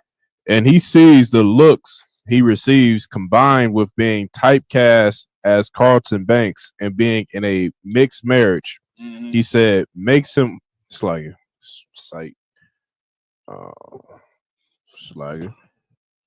makes him feel like black people will never accept him. He hurt. Anytime you hear a brother talking like that, he hurt. He getting them looks. He like, damn, I done jammed myself all the way up. Right. I'm sitting up laying here with this white bra, man. He understand. My father's eye. You know who that happened to? Go ahead. Nick Cannon. Oh. Nick Cannon. They gave him. He got when Kale said no. Nick said yes. That's how he got the record deal. Next thing you know, he was a gigolo. Kale had he was the rapper. He had the music video out on Universal Records, everything. His rap group was supposed to sign with Busta Rhymes. Busta Rhymes was he was the president of Elektra Records at the time. And Busta had brought them in, gave him a contract, $500,000 on the contract, and he wanted $1 million for a signing bonus. And they were going back and forth. He's like, I'm taking the risk just based on your Nickelodeon appeal is going to sell this much. Nobody really respects you as a rapper. Right. But they already had success because they got B2K who was in there with them. He got on the song with the B2K and they was trying to make that deal happen. And when he didn't do those movies and he didn't play the roles that Hollywood wanted him to play, they iced him all out. No record deal, no movies. You're gonna have to be out. You out the way. Nick Cannon. Hey, Nick, do you want to do this? Yeah, I'll do it. Now Nick got on because when they brought Nick on the show, Kel was the one who was like, "Oh, come on, man!" Like because he was the superstar. Nick was a nobody. Right. On there, he was like, "Come on, no, this is my boy Nick, man. Y'all gotta show Nick some love. Come on, man. Nick, he funny." Like, y'all give him a chance. This is my boy. So Kel was giving him that because he had his own show. He was doing 2 shows. He had the own Kenan and Kel show, and he had the all that. So Nick had just came on, and then he was living in his car. Nick Cannon was sleeping in his car. So on the show, they was like, "Dog, you living in your car?" So Kenan said, "I got a 2-bedroom apartment. You can live in my house, and you can take one of the other rooms." And he was like, "You'll do that for me? You barely know me." He's like, "Yeah, I got you." So Nick always went back and took care of Kenan. When he got Kenan Fat Albert, because Nick grew up, he got Kenan that role for Fat Albert. Got him with Bill Cosby, so he never forgot that. But I know Kenan. Kenan is not what everybody think. I like that boy is so sneaky. You don't even see it because he a big dude. He know all the girls like Nick. He was like, Nick gonna be bringing the girls to my house. Now, I can get one of these women, but they start giving Nick everything. R. Kelly said, he was like, man, R. Kelly was on the thing. He was like, oh, I can get on the song with him. He's like, we got R. Kelly for him. Nick Cannon's hot. We're gonna put him on the video. We got a movie for you, Nick. You want to do this? Yeah. He agreed to it all. Then they put him with Mariah Carey. Mariah Carey was put with Nick Cannon to revive her career. Wow, man, good night. That's great. Yeah, I can see that. And she would tell him every day, "I don't need you. I can leave you and get with any billionaire." She demasculated him the entire time they were married. Damn, that's crazy. I can see that. Yeah, I just wanted to, touch on the fact that we didn't touch on today, you know what I'm saying, with the, brother Alfonso. He posting all this now about how blacks gonna feel about him now. You know what I'm saying? And the one thing we didn't bring out was, you know, it's his spirit that's convicting him. Damn right. You know what I'm Damn saying? right. He and then one other thing, he didn't heard the word nigga behind closed doors off the cameras. You already know. You know what I'm saying? That's a heavy point. You know what I'm saying? When the cave woman get mad at him, I'm sure she called him all kinds of niggas and spirit chuckers.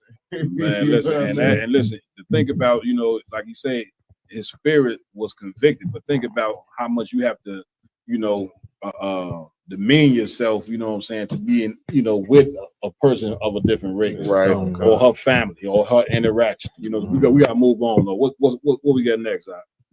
Move on with? Yeah, move. What's the next joint? Come on, next up we have that photo of Jada Pinkett Smith. Please, that you posted earlier today. Please, let's see that. Oh God. Man, I bet you can't say that, guys. Oh, I got some. We had to get off.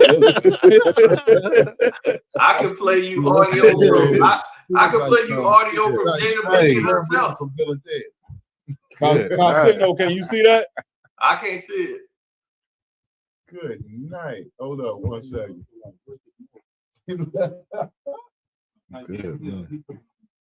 Okay. Oh my God. Can you see that, brother? Oh yeah, that's her. I'm sorry. What'd you say? So that's her, the wicked witch she is. This is a recent photo that they put up of this sister, man. And you know, brother, you know what I'm saying? Listen. Man, I'm gonna tell you, in her own book. Go ahead. In her own words, her best friend, who she was with, brought from where she came out to Hollywood. Her best friend, she got into the Hollywood life and went out of control. See, she was somebody who was quiet, wasn't into anything. Jada got her involved in that lifestyle and she got out of control with it. And she was just like hysterical, out of her mind. And she was like, oh my God. And she went back home. She's like, well, I want her to go home. She's like, no, I want to stay out here in Hollywood. Jada Pinkett took her home. She jumped off a balcony and killed herself. Damn, man, listen. And when she found the news out, Will Smith found out first and told her. And then they started making love. That was the most passionate thing she ever did. Because they was afraid of what that woman was going to say when she went back. Because she was radical. She seen too much. And then she was all in there. She was just uncontrollable. So they knew. So when she died, Will was like, they were relieved. And she was like, I couldn't even understand it. In my time of grief, I just wanted to it's like ravage. She's like, that was the most savage thing. And this is in her own words. Right. Damn. It's on the audio book. I'm like, do she know what she actually said? Man, listen, this is the head. When you look in this picture, I mean, this is got about 1,900 different demons going through her head. It's crazy how we kicked off the show, you know what I'm saying, with you bringing up, you know, all the corruption and wickedness that go on in Hollywood. And then how you just was talking about it now, like this is the result, you know what I'm saying, of being in Hollywood right here. Do you see this sister, the Bob Ma? I mean, this sister is gone now. You understand? Like this is what entanglement to get you. Remember, the entanglement. I'm entangled. Yeah. You understand? But the reflection is the children. Look at the children. Children are messed up and as confused as ever. Because your marriage was built on lies and shame. All of it was. It wasn't built on God. No foundation of God. Will was destroyed. Real talk. Yeah, all of it. They were living a lie. They turned Will into a gay man, and that's why that's what he was trying to tell people when he was preparing for that role of 6 Degrees of Separation. He was married. He was newly married to his wife because she had just gave birth to Trey. So he had just got married. He's doing this movie and he's preparing for the role, and he's so psyched up because they was like, "This is a big role for you." And he was all getting himself all psyched up to play this role and trying to learn. He's watching film about gay people, watching them make love and all that stuff. And he's like, I got so in character, I start thinking, I was gay. I fell in love with my character, the actor who I'm supposed to be acting with. He's like, I'm so much in the role, I fell in love with him. So when the movie was over, I had to detox, and I didn't know how to detox. So it was taking it. And when I try to bring that home with my wife, you know, I don't want to touch her. You know, I don't want to kiss her. You know, I was just. He's like, I was just all messed up. So so that's how they psychologically was programming him to get on that level and get on that time. Go ahead, my y'all. If I could, Cap, you know, I'm 100 hands. You know, I've had 1,000 jobs in my lifetime. Damn right. You know what I'm saying? At one point, I was trying to get into that world when I was back in the world when I was younger. You know what I'm saying? Made for TV movies, extras on motion pictures, live theater. I did all that. You know what I'm saying? And the director of my theater group, he was working with Will Smith on trying to get his play produced back when Tyler Perry was first going. And he was working with Will Smith to try to get his play produced into a major motion picture. Right. And he told me back in the days, and I didn't believe him. I thought it was just crazy talk. You know what I mean? Because he told me back in the days, he said, listen, he said, I've hung around Will and Jada. He said, I've been to their house. He said, I've hung with them. He said, I'm going to tell you this. Their marriage is a sham. He said, their marriage is a sham. And he said, I'm going to tell you this. They're going to have kids and all that because it's convenient for the public. And they've been instructed to do this. But he told me, he said, Will Smith is a gay man. And he said, Jada is a bisexual woman. You know what I mean? He said, even the fact that he walked up there and smacked what's the cat name? Chris Rock. Chris Rock. Who in the hell, you know what I'm saying, smack somebody? You know what I'm saying? I don't know no masculine man, you know what I'm saying, that get offended. And normally you throw a punch, you know what I'm saying, not no open hand smack, you know what I mean? So, but go ahead. Well, you know, he said that Will was gay, that Jada was bisexual, that they were swingers, and that Jada was promiscuous, basically, on their marriage, that she slept with other men. That's how they kept, that was an arrangement that they had in their marriage, where she was allowed to go and sleep with other men at her discretion. Yeah. You know what I mean? So and now look at all these, here it is, I'm not going 15 years later. Right. And now we know these things about Will and Jada. Except it's not coming out. Jada basically was exposing Will about a year or two ago, insinuating that the brother was living an alternative lifestyle. She never came out and flatly said it, but she insinuated that Will was.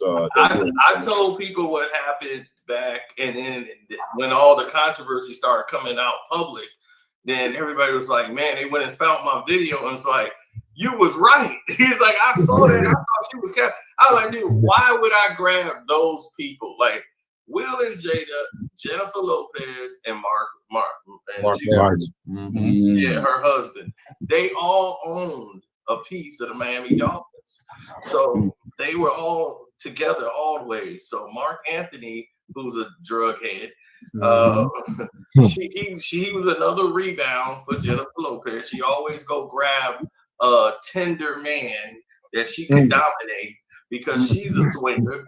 And Bill, Ben Affleck and all those guys, they were all soft, and that's how they were weak men, and that's what they want, docile men, so they can control.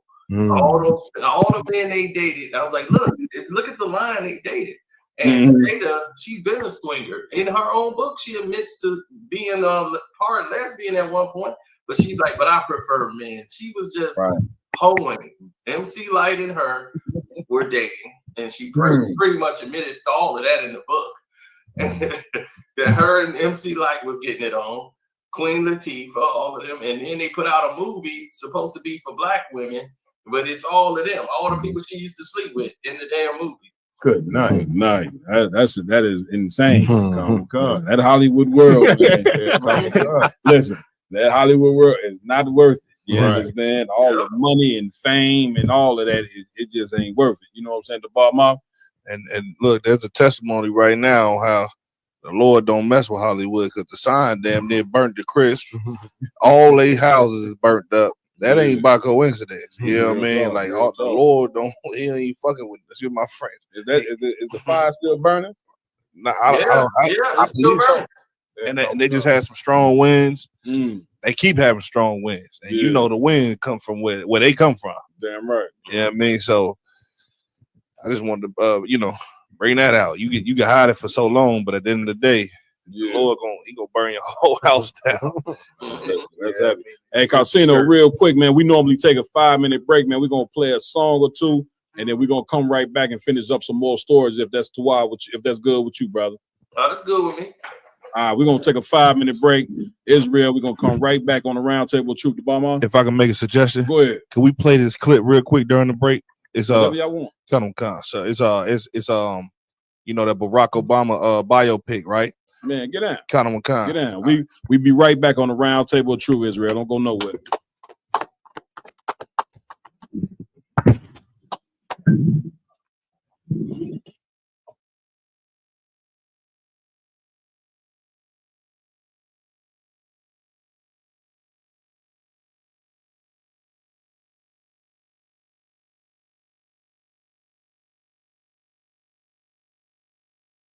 Children of God across the globe. Hey, I ain't no devil. This is not the words of Jesus Christ. Shut your mouth, cave bitch. Yes, you are a cave bitch. Do you know what Jesus Christ called the white woman in the Bible? The female dog. And what is a female dog?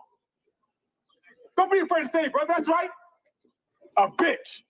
That's what Jesus Christ called you in the Bible. How come you're using the King James Bible?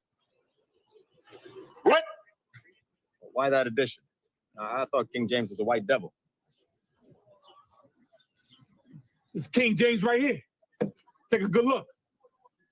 He looks like Billy D. Williams, if you ask me. If you say so, brother. Now you might ask, how did the lost tribe of Israel become lost? Two children of God across the globe. Read. Hey, I ain't no devil. This is not the words of Jesus Christ. Shut your mouth, cave bitch. Yes, you are a cave bitch. Do you know what Jesus Christ called the white woman in the Bible? The female dog. And what is a female dog? Don't be afraid to say it, brother. That's right. A bitch. That's what Jesus Christ called you in the Bible. How come you're using the King James Bible? What? Why that edition? I thought King James was a white devil. This is King James right here. Take a good look. He looks like Billy D. Williams, if you ask me. If you say so, brother. Now you might ask, how did the lost tribe of Israel become lost? Two children of God across the globe.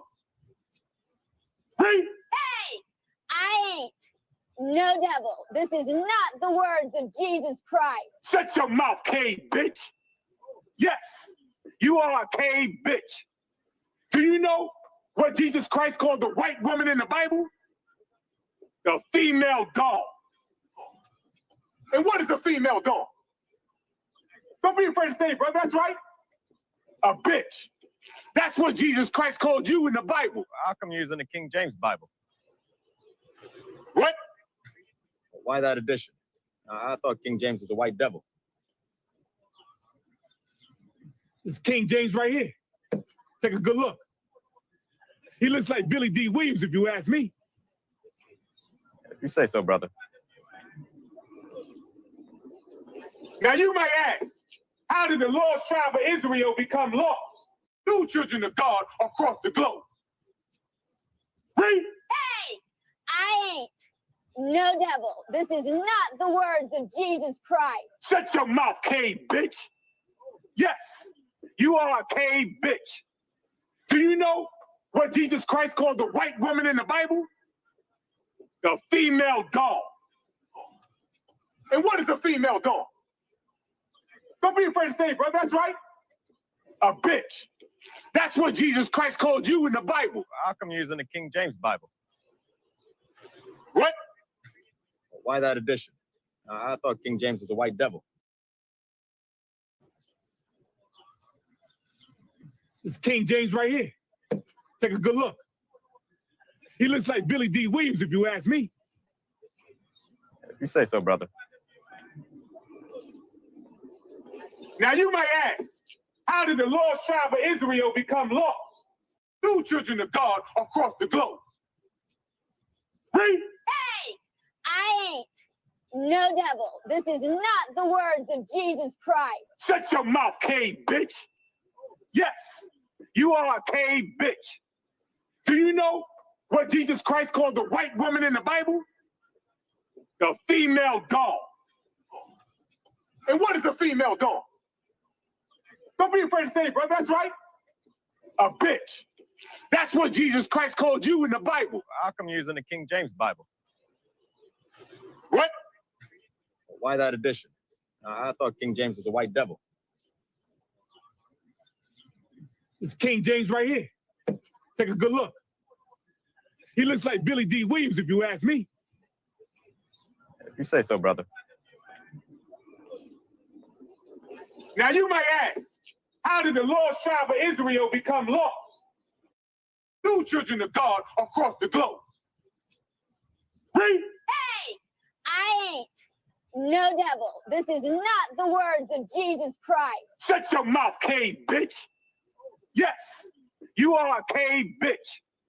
Do you know what Jesus Christ called the white woman in the Bible? The female dog. And what is a female dog?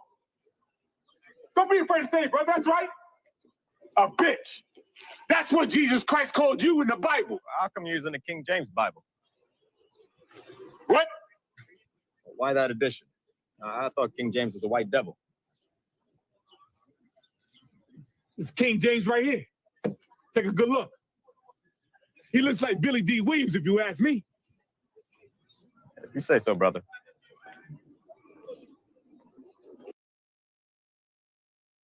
Now you might ask, how did the lost tribe of Israel become lost? Two children of God across the globe.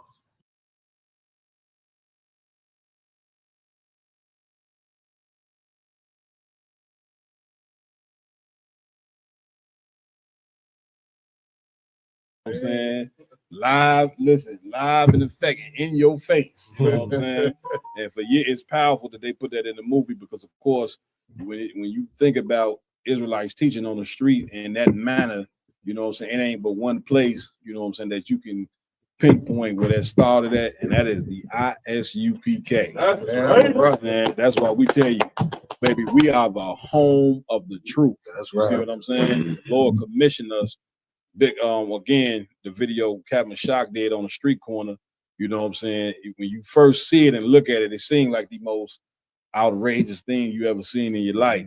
But you so-called blacks, Hispanics, Native Indians, you better start listening to what brothers what is saying on that street corner. Right. What we saying on that street corner is what you're gonna need to survive in these last days. That's right. Once again, Hitler about to get in the White House in a couple of days. You know what I'm saying? And trust me when I tell you, the minute he get inaugurated, you're gonna get a taste of white supremacy like something you cannot believe. You already been getting a taste, right? You know what I'm saying? But they're gonna feel more, you know what I'm saying, inclined, you know what I'm saying, to push their racism out there.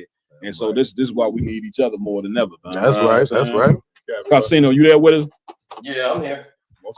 Go ahead, my y'all. I was gonna say, Captain, you know what? I never saw that movie. I only saw that clip because of the ISUPK. You know what I'm saying? Damn right. And the funny thing about that clip, they tried to put it in a movie to make it seem like something detestable. Yeah. Something undigestible. Like, look at these radical niggas on the corner going against our future president. Look how dignified and honorable he was. Right. But what they failed to do in that clip was make it that way, because really Obama got cut. You know what I'm saying? They tried to make it seem like, you know what I'm saying, something that is not. He said, well, is it King James a white man? And he said, here's a picture of King James. And he showed the historic photo of King James. Yeah. And he said, King James a black man. He looked like Billy D. Williams to me. Yeah. And all he could say was, all right, brother. But everything that brother said, the fact that Christ called that the Phoenician woman, that white woman, a dog. Yeah. You know what I'm saying? And King James is black. Everything that brother said in that video with them trying to mock us, was actually the truth. Yeah, to get a brother a hand, you know what I'm saying? Right. Listen. I'm coming to your brothers out. Black men been so demonized that a lot of people, when they come out there, they ain't even listening to nothing that you saying. It's Charlie Brown, you know what I'm saying? They sitting there and they looking, they trying to figure out why is these niggas and these Hispanics standing on this corner talking on this mic. Right. They don't even give a damn about nothing that you saying. You see what I'm saying? But what we saying, once again, this is the word of the Lord. This is, if you understand the Bible, this is a tradition that have been done for thousands of years. Right. And all we doing is carrying on our tradition. You know what I'm saying? When you think about the Israelites, we're a group of brothers that have decided to take back our culture. That's right. Take American. You heard all the information Casino been bringing out tonight about Hollywood and the politicians and all that. It's a nasty, disgusting world. That ain't a world that we supposed to be a part of at all. The reason why we here in America and been here for 400 something plus years is to serve our servitude from disobeying the Most High. It's like a if you commit a crime and you get sentenced to 50 years for your crime, you got to serve all 50 years. Well, listen, we disobeyed the Most High, serve other gods, join these other nations, and the Lord said, you know what? I'm gonna throw you behind in slavery. Right. And he threw us in slavery. We lost our identity, lost our culture, children raped, wives raped, men raped, and we've been here stuck in America in hell for over 400 some years and don't know how to get out of it. That's why you need a prophet of the Lord, because why? We are the guideline to show you how to get the hell out of America. That's right. You understand? Like the way that you get out of this place is about turning back to your God, the nigga God, the one God that you don't want to turn to. You know what I'm saying? The Christ that everybody hate, he was hated. Jesus Christ was hated because he was a nigga who was a revolutionary against the Roman Empire. That's right. You understand? What you don't understand, what you see us doing on the street corners is what Christ did. That's and what Paul did. And everybody talking about in the Christian church, oh, the Apostle Paul. You so in love with the Apostle Paul. Meanwhile, Apostle Paul did what we doing. That's you understand? All the prophets did what we doing. You know what I'm saying? But you hate us. Right. You see what I'm saying? Well, guess what? We read the Bible and found out that you always hated the goddamn prophets, man. That's right. So us speaking the truth, we might as well come speak it, because listen, we ain't been speaking. Look at the condition that we in. Right. So what are we gonna lose as Black and Hispanic men from speaking the truth? What we gonna lose? Right. We already, you know what I'm saying, at the bottom anyway. So what in the fuck do we care about speaking the goddamn truth? Right. That's right. We don't care. Salaki, you know what I'm saying? Right. Excuse my language as well. And the big reason, you know what I'm saying, that not that we like that, not we, the ISUPK, but the people who come against us when we teaching is because they already accepted their history according to what white America taught them. Damn right. So when the ISUPK come out here and speak, they looking at us like we're a bunch of damn fools. Right. You know what I'm saying? The scripture speaks on that. It tells us we are fools for Christ. Damn right. But we not fools. Damn right. You know what I'm saying? That's right.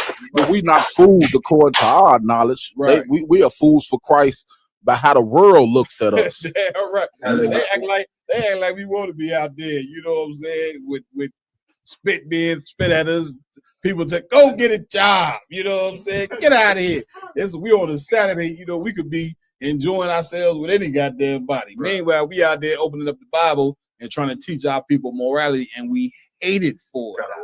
Hate it for it. You understand? You want to say something? Just real quick, Go sir. ahead, I just wanted to just bring out, like, if we was out there entertaining, that it'd be totally fine. If we was on the mic and we was rapping and entertaining everybody. Oh, you have a big crowd. Yeah. We see it with the breakdancers. They be right across the street breakdancing, and they have a whole big crowd and everybody out there enjoying what they doing. What them breakdancers don't know, they don't know. You know what I'm saying? How many days I done fight demons about going down there and kicking that goddamn speaker over. And just me and the brothers whooping their ass.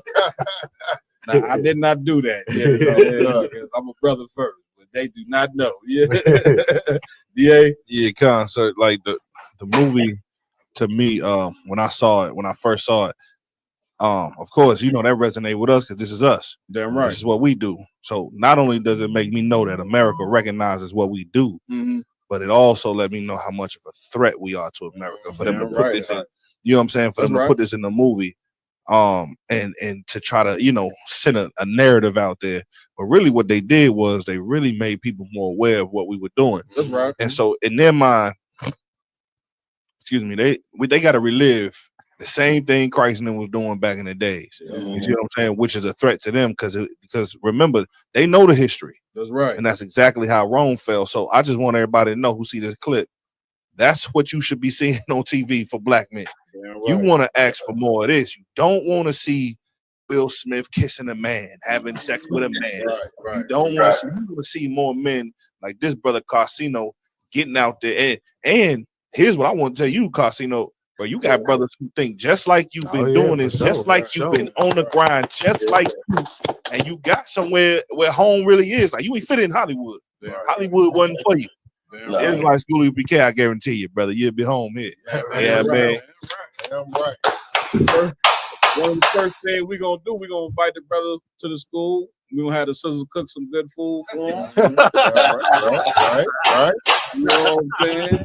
And any other thing that he needs, you know what I'm saying? We're gonna graft him right on in. No, what's next? What we got? Come on, next up, we have a video. It's Pastor Dr. R.A. talking about you. Your pastor didn't rape you. You picked him. You picked your rapist. So the one thing I gotta say right now, this disclaimer, is that they actually took the original video of this down. Okay. So we're listening. We're Captain Cesario. You know how great he is. Big shout out to Captain Cesario. He already made a pre-record. He already recorded the video and then he spoke over it. So we're going to be listening to the video with him speaking over it. We're talking about it because it's the only way we can get this specific footage. Yeah. Let's get it on. That's right. He didn't rape you. You picked him. Yeah, to those that have dealt with rape or anything or incest, oh my God, my heart goes out to you. But so many, they'll admit who I slept with, I chose to. He didn't rape you. You picked him. Those are not my words.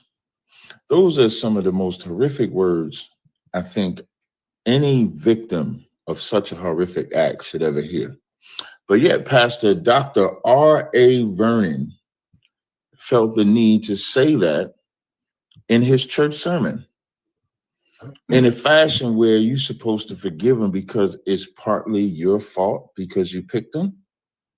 I need somebody to help me understand this. Like, this is a real question. Who has ever picked their rapist? Who has ever picked their molester? Can someone break that down for me? I mean, maybe I'm confused. Maybe I'm a little lost. Please let me know in the comments section how this makes sense, what this pastor said. Please. Damn. I will learn. Come, sir. Just from hearing the brother say that, that sounds like it's coming from a place within him. Like, you know what I mean? That's coming from a rapist themselves. Saying that you chose your rapist. That's a self-confession.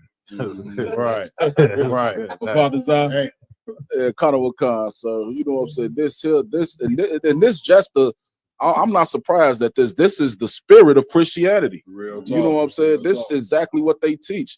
For somebody to be raped and they not the victim, you the problem, you the reason this happened. That's Christianity. You picked them. Yeah. So don't be mad about who you picked. Hold on 1 second. Yeah, y'all done.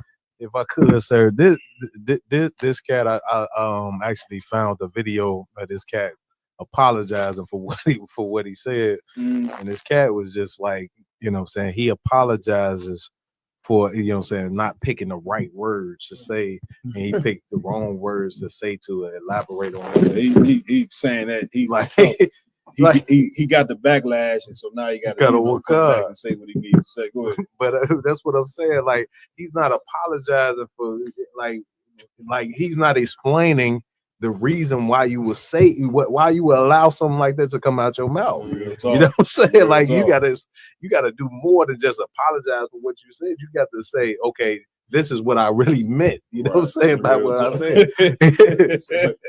At the bar, mama. Hey, look, I'm gonna ask my man Carsino. Go ahead. Hey, Carsino, when you had, you know, mistaken.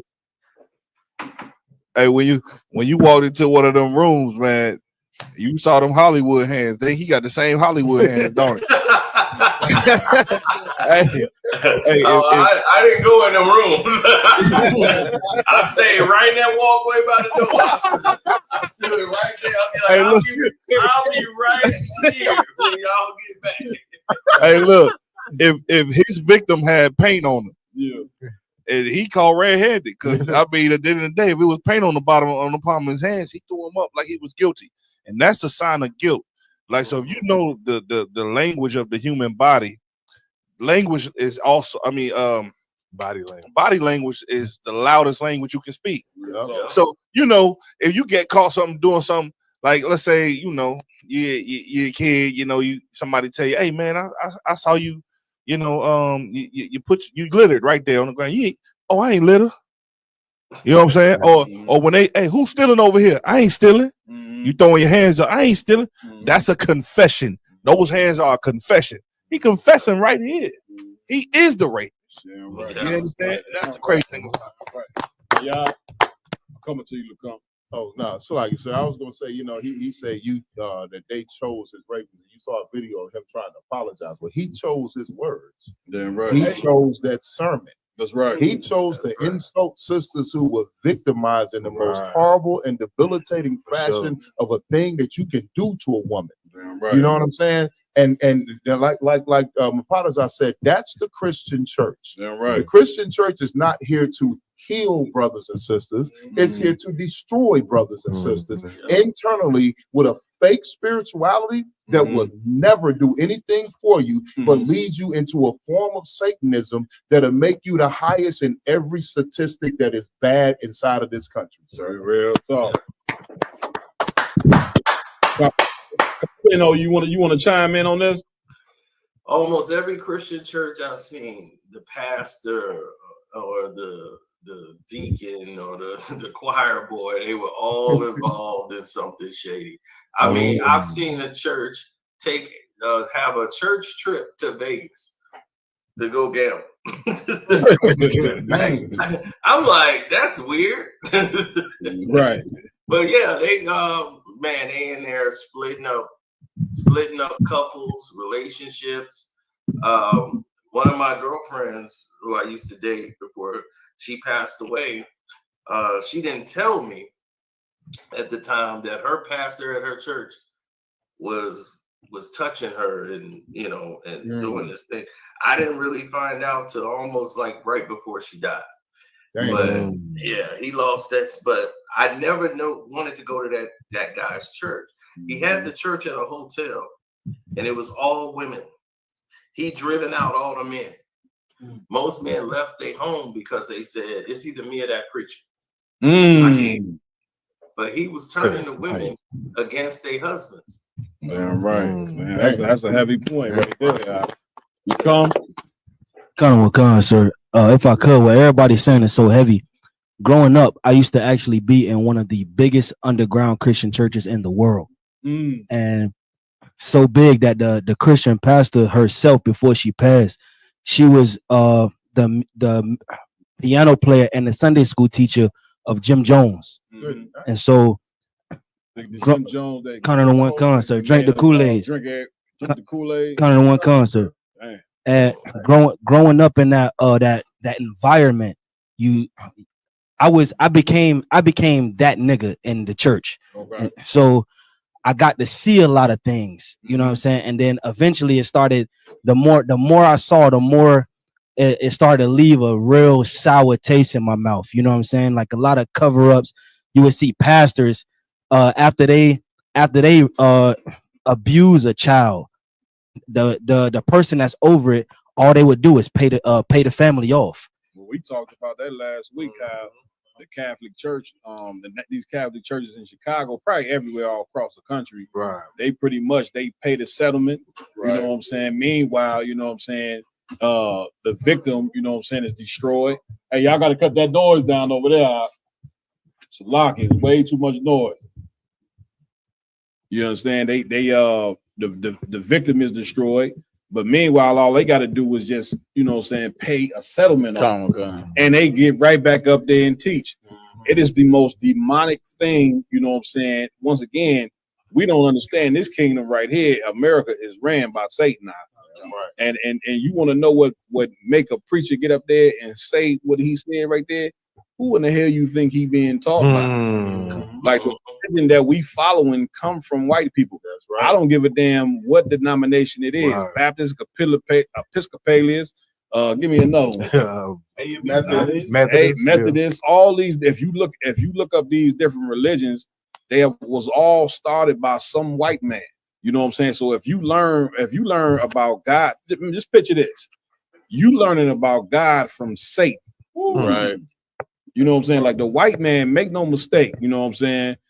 The white man is the devil that the Bible speaks of. That's right. You understand? So if you learn, I'm coming to you, Lamar. If you learn the Bible from the white man, what in the hell you think gonna happen to the black Christian church? Right. Like white people, when you go do the history on these people, man, the Greeks, the Romans, these people were diabolical. Homosexuality and sleeping with animals is second nature to these people. Right. So now we take on their religion, take on their spirit, and now we acting like white people, and we surprised at what the fuck these preachers is saying. Right. Once again, excuse my language, but I'm extra frustrated because it's a lot of, you heard him talking about they choosing the rapists. You know what I'm saying? And really nobody chooses a person rape you is normally because you're defenseless. Right. So who do rape normally happen to? Women. Why? Because they the weaker ones. They the weaker vessels. So some man rape them. Who else it happened to? You know where we going? Children. Right. You understand? Not just little girls, little boys. Why you think, you see all these teenage boys in every city you go to, Atlanta, Chicago, it don't matter. Every damn near 90% of them is homosexual. You understand? Why you think that is? Because of this demon that come out of the Christian church. That's right. You understand? Come on. Con, to big up on what you were saying is like these people, these Christian pastors or whatever the case may be, they're the ones doing all this SAing to our children. You feel my point? But they're the pastors, they're the choir teachers or whatever the case would be inside the church. Yeah. So this child or this person with a younger mind that doesn't understand really what's happening. Right. They think, well, when I'm getting touched like that from a man that claims he's the word of God, then this has to be the right thing to do. That's right. Right. So throughout their years of 7-year-olds to 14-year-olds being touched by their pastor or Christian church members, they're like, well, this has to be of God. Damn right. So then when they become of age, then they can start doing it to their kids and so forth and so such. And it just shows you the poison of the Christian church. Damn right. Like when you have leaders or whatever the case may be that do these vile acts, it's just going to get passed down. And they're going to think this is the way you're supposed to live. Damn this is the way people operate. Damn right. Especially if they are men of God. Real talk. You feel my point? And then they become so evil that when they hear us, you know what I'm saying, say that homosexuality is wrong, or that the white man is the devil, they think we the evilest people that they ever ran into for trying to teach them what's right. Yeah, exactly. And this got to stop. You know what I'm saying? What's next? We got to move on. What's next on the list? Next up, actually, so we're gonna flip the script a little bit. Go ahead. We're gonna go to a video of a brother that was shot in the woods, and the police showed up, saw him over here struggling and dying, and the police said, "Know what? Let's circle the entire park. We'll come back to this guy." Let's check it out. Just go to show how much these so-called white people really love black people. Mm-hmm.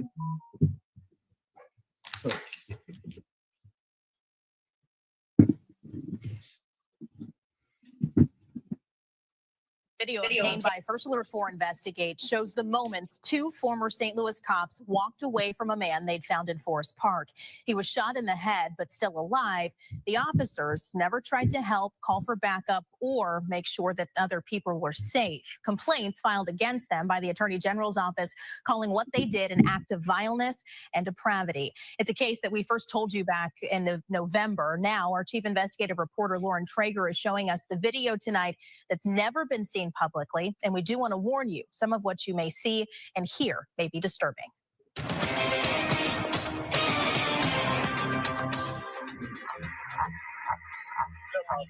5 seconds is the time it takes for 2 officers to find what they've been called to look for. Damn, you're right there. Somebody right there. Swear to God. No, he ain't dead. He alive. September 10th, 2023, still sunny in Forest Park at 6:20 p.m. A man lying on the ground, shot, but still breathing. He should have told me. I don't know.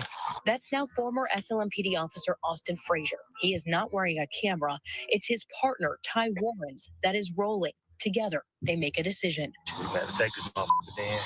We ain't taking this shit. I ain't taking 30 minutes. Let's cruise around and come back. A minute and 10 seconds on scene, changing lives forever. Good night. Laughing as they walk away from a person and the public who needed them to protect and serve. Disgusting. Really disgusting. Former St. Louis County Chief Tim Fitch, now a police consultant, had been appalled when we'd first shown him disciplinary complaint documents filed by Missouri's Attorney General, which accuse Warren and Frazier of what the state calls a, quote, reckless disregard for the safety of the public and another person. Indeed. And now we've shown Fitch the officer's body camera videos obtained through a public records request. Certainly, it's even more disturbing just watching the video. St. Louis police had been called to Forest Park after a call from a person who said they were going to take their own life. Later learning it was 29-year-old Urayuan Rodriguez Rivera. Disciplinary complaint documents say Frazier and Warren arrived on scene and located the man lying under a tree, shot in the head. Neither attempted to render any assistance, neither requested medical assistance, and neither, complaint documents say, attempted to locate a firearm. Let's cruise around and come back. Instead, they simply leave, and Warren turns off his camera. But about 10 minutes later, they come back to Forest Park and pretend they hadn't already been there. 522 priority. Go ahead. Have EMS respond for one subject, not conscious but breathing, barely. A third responding officer immediately calls in the scene. Yeah, he's snoring. Assessing the wounds. The man's breathing so agonizing, it's like a gasping for air. Where's the gun at? That third officer immediately notices something isn't right. You got a gun? You can't see one. As others arrive, they know to secure the perimeter. Hey, start it way up there and do the whole thing. Throughout several officers' body camera videos, you see them putting up yellow crime scene tape. Priority with privacy curtains. We're in a very exposed area of Forest Park. Calling to block the victim from view in the busy park and keep others away. Got a pulse still? They follow protocol Yeah, he's breathing. He got a pulse. and attempt to help, Super weak, but I feel it. even when they know it's bad. There's not much we can do. Yeah, we're going. He still got a pulse. So those officers did their jobs. They do their jobs well. Man, Guy down there by the tree. You can stop it. I ain't seen enough of that. Where we going? I can. Go ahead, Maya. If I could, so Go ahead, like that just for every brother out here that wants to claim, you know, all lives matter, blue lives matter, black lives matter. All these lives matter movements that are going on, it just does shows you that no black or brown life matters in America. That's right. You know what I'm saying? That's right. It's a reason why the police act this way. It's a reason why black men and brown men join the police force and act this way. That's right. You know what I'm saying? They're trained to have blatant disregard for the lives of niggas. You know what I'm saying? Period. Point blank. So my This is why the scriptures say that ye are of your father the devil. You know, say like those are brothers with him that decide, no, we're on our last little bit of our shift. Let's go circle around. Because like when he said they came back, and you can see there was one of the brothers there. Like we don't have compassion amongst our own selves. Right, we took upon the spirit of the police system, and you know the CPD or the NYPD or whatever the case may be. We took upon a spirit, which is to really police and destroy black people and protect the white societies. That's right. So when they see a brother like that suffering and dying, that's the point. Like that's the point of the CPD or whatever police department that is to make sure that we are unalive. Yeah, right. Captain Balma. What the biggest thing that I noticed was how they did not humanize this brother. Right. They didn't humanize him at all, and they addressed him as motherfucker. Let's get this motherfucker. Let's leave. Like this is what you get. Now I want everybody to understand the only way for this to stop happening is for us to segregate again. Like literally, you're gonna have to separate from this world, but there's this place that you actually have to go. Because honestly, I know a lot of people don't see it, but them niggas that were standing on that corner that were talking to Barack Obama, they got it right. Right. Them the ones who will protect you and make sure your life, you know what I'm saying, is worth something. So you can't just leave the world and then go into another world or be halfway in or halfway out. Like, you literally, there's only one world that you can be in. Christ made his world, and the only place you can find that at an Israelite school, EPK. And I say that with all honesty and all sincerity. Carsano, you want to chime in on that? Yeah, the most hurtful part about it was seeing the brother. I mean, his lack of empathy, his no love for just our natural emotion that we are born with. Right. That's I'm right. like, man, we born with that. Like, how did they get that out of you?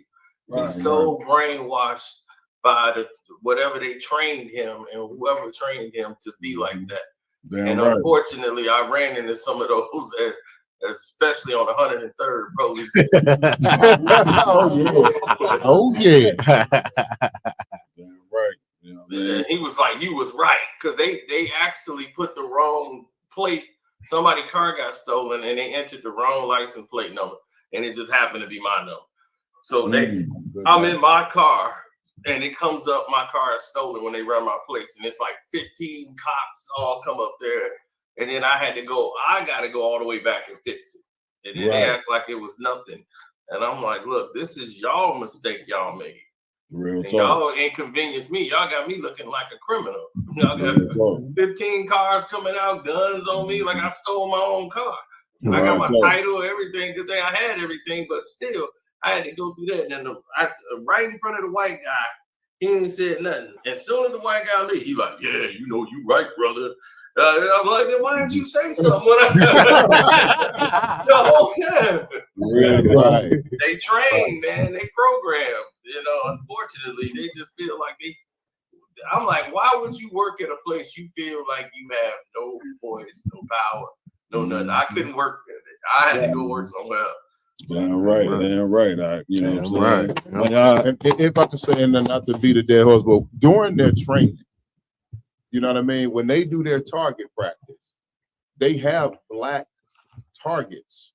Like when they go through the obstacle course, and they have the civilians and they have the criminals who you're supposed to shoot to protect the civilians. Majority of the civilians are Caucasian. Majority of the targets that they're shooting to protect the civilians against are black and Hispanic. That's right. So it doesn't matter who you are. If you are a black or Hispanic man and you're joining the police force, you're joining the PD, whether it's the CPD, the NYPD, the LAPD, the PPD, wherever you are going, you are being trained how they did Saul back in the days before he changed and became Paul. Yeah. You're being trained by your oppressor to hunt down and eliminate your people. Man, let's get it, brother. Man.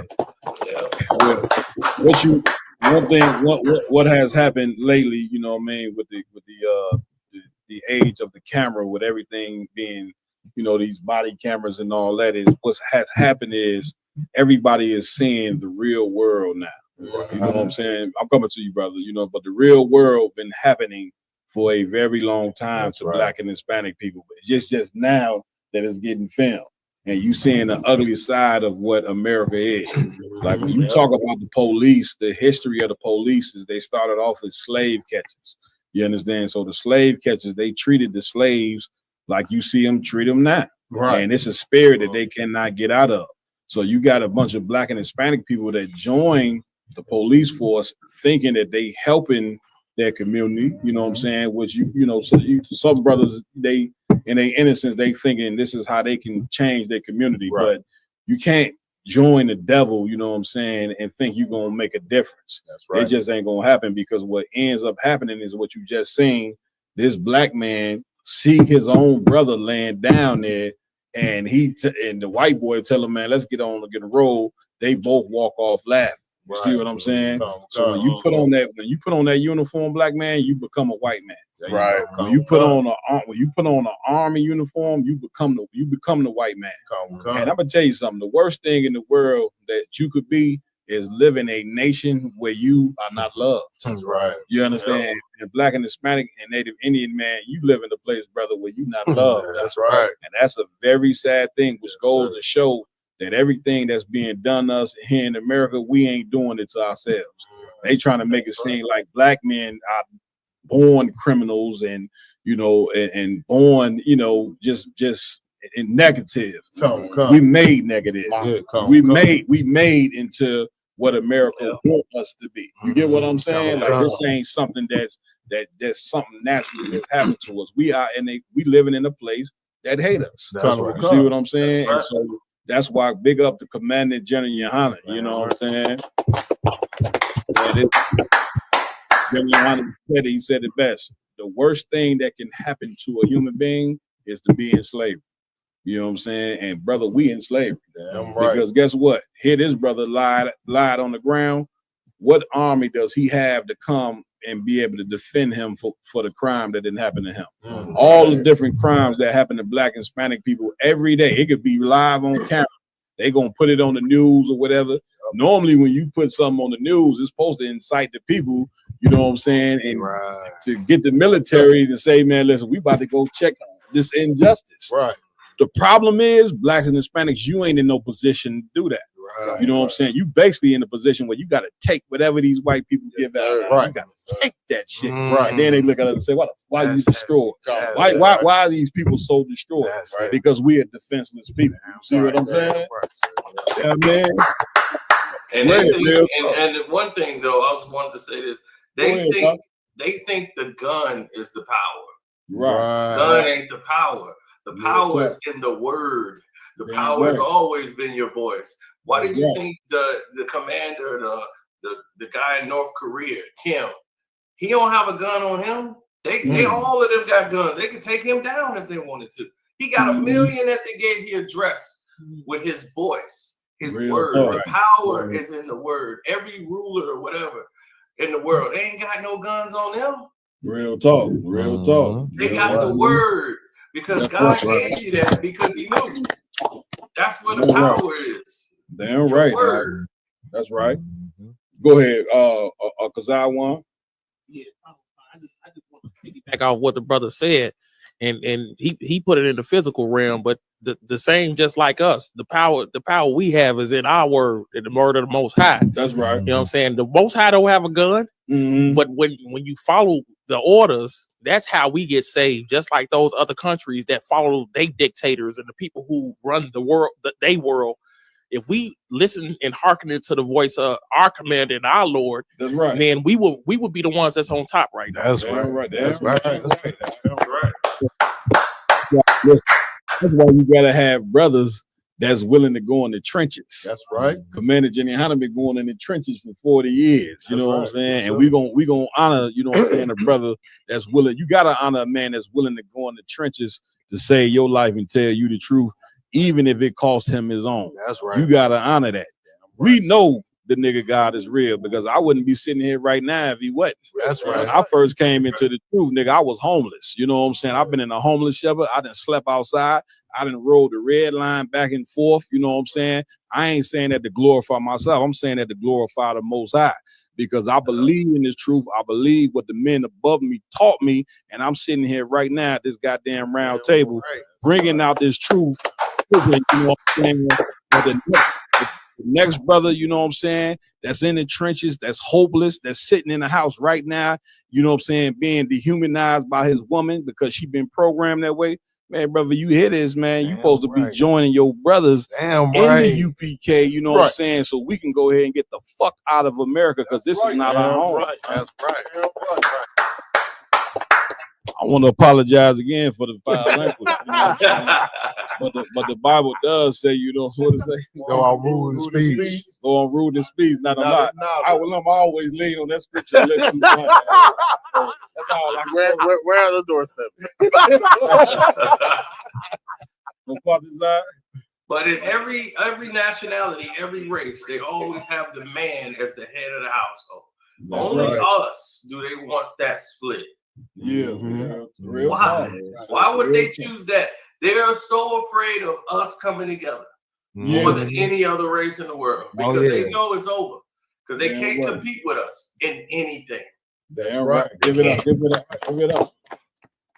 We will outwork them. We're smarter. Right.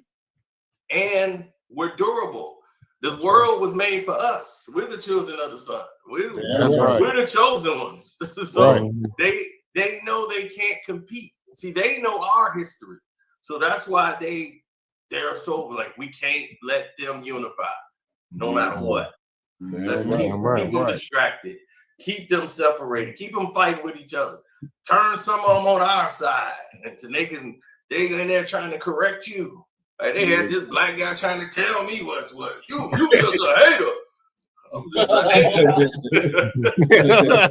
Man, listen, let me tell you something, because we love our older people, man. You know, the grandmothers and grandfathers, but man, they don't know. You know, they just don't know. You know, they've been in this place for so long. They older, and you know, I mean, they've been deceived, and so. With old people, man, you just gotta say, "I hear you, Grandma." You know what I'm saying? I hear you, I hear you, Grandpa. And you got to lay them down, let them go to sleep. Meanwhile, we got to come and now serve our Lord. Grandma and Grandpa, they beat down. They don't know no better. Right. But you do know better. Right. And since you know better, you better do better. That's right. You understand, my Father Zah? You know what I'm saying? It was like if I was in the world and saw this video, so I'd have, you know what I'm saying, been like, man, what the hell? This what being the police is about. But since I've been in the truth and been coming to the knowledge of, you know what I'm saying, the foundation of the police, which is slave catchers. You know what I'm saying? I'm not surprised. They are taught to have no compassion for the slave. That's right. You know what I'm saying? Right. So Lamar. Yeah, we're gonna move on to the next joint. Last but not least, for the final story for the night, this is Cameron exposes Jim Jones. Oh, good. Exposes. I mean, listen.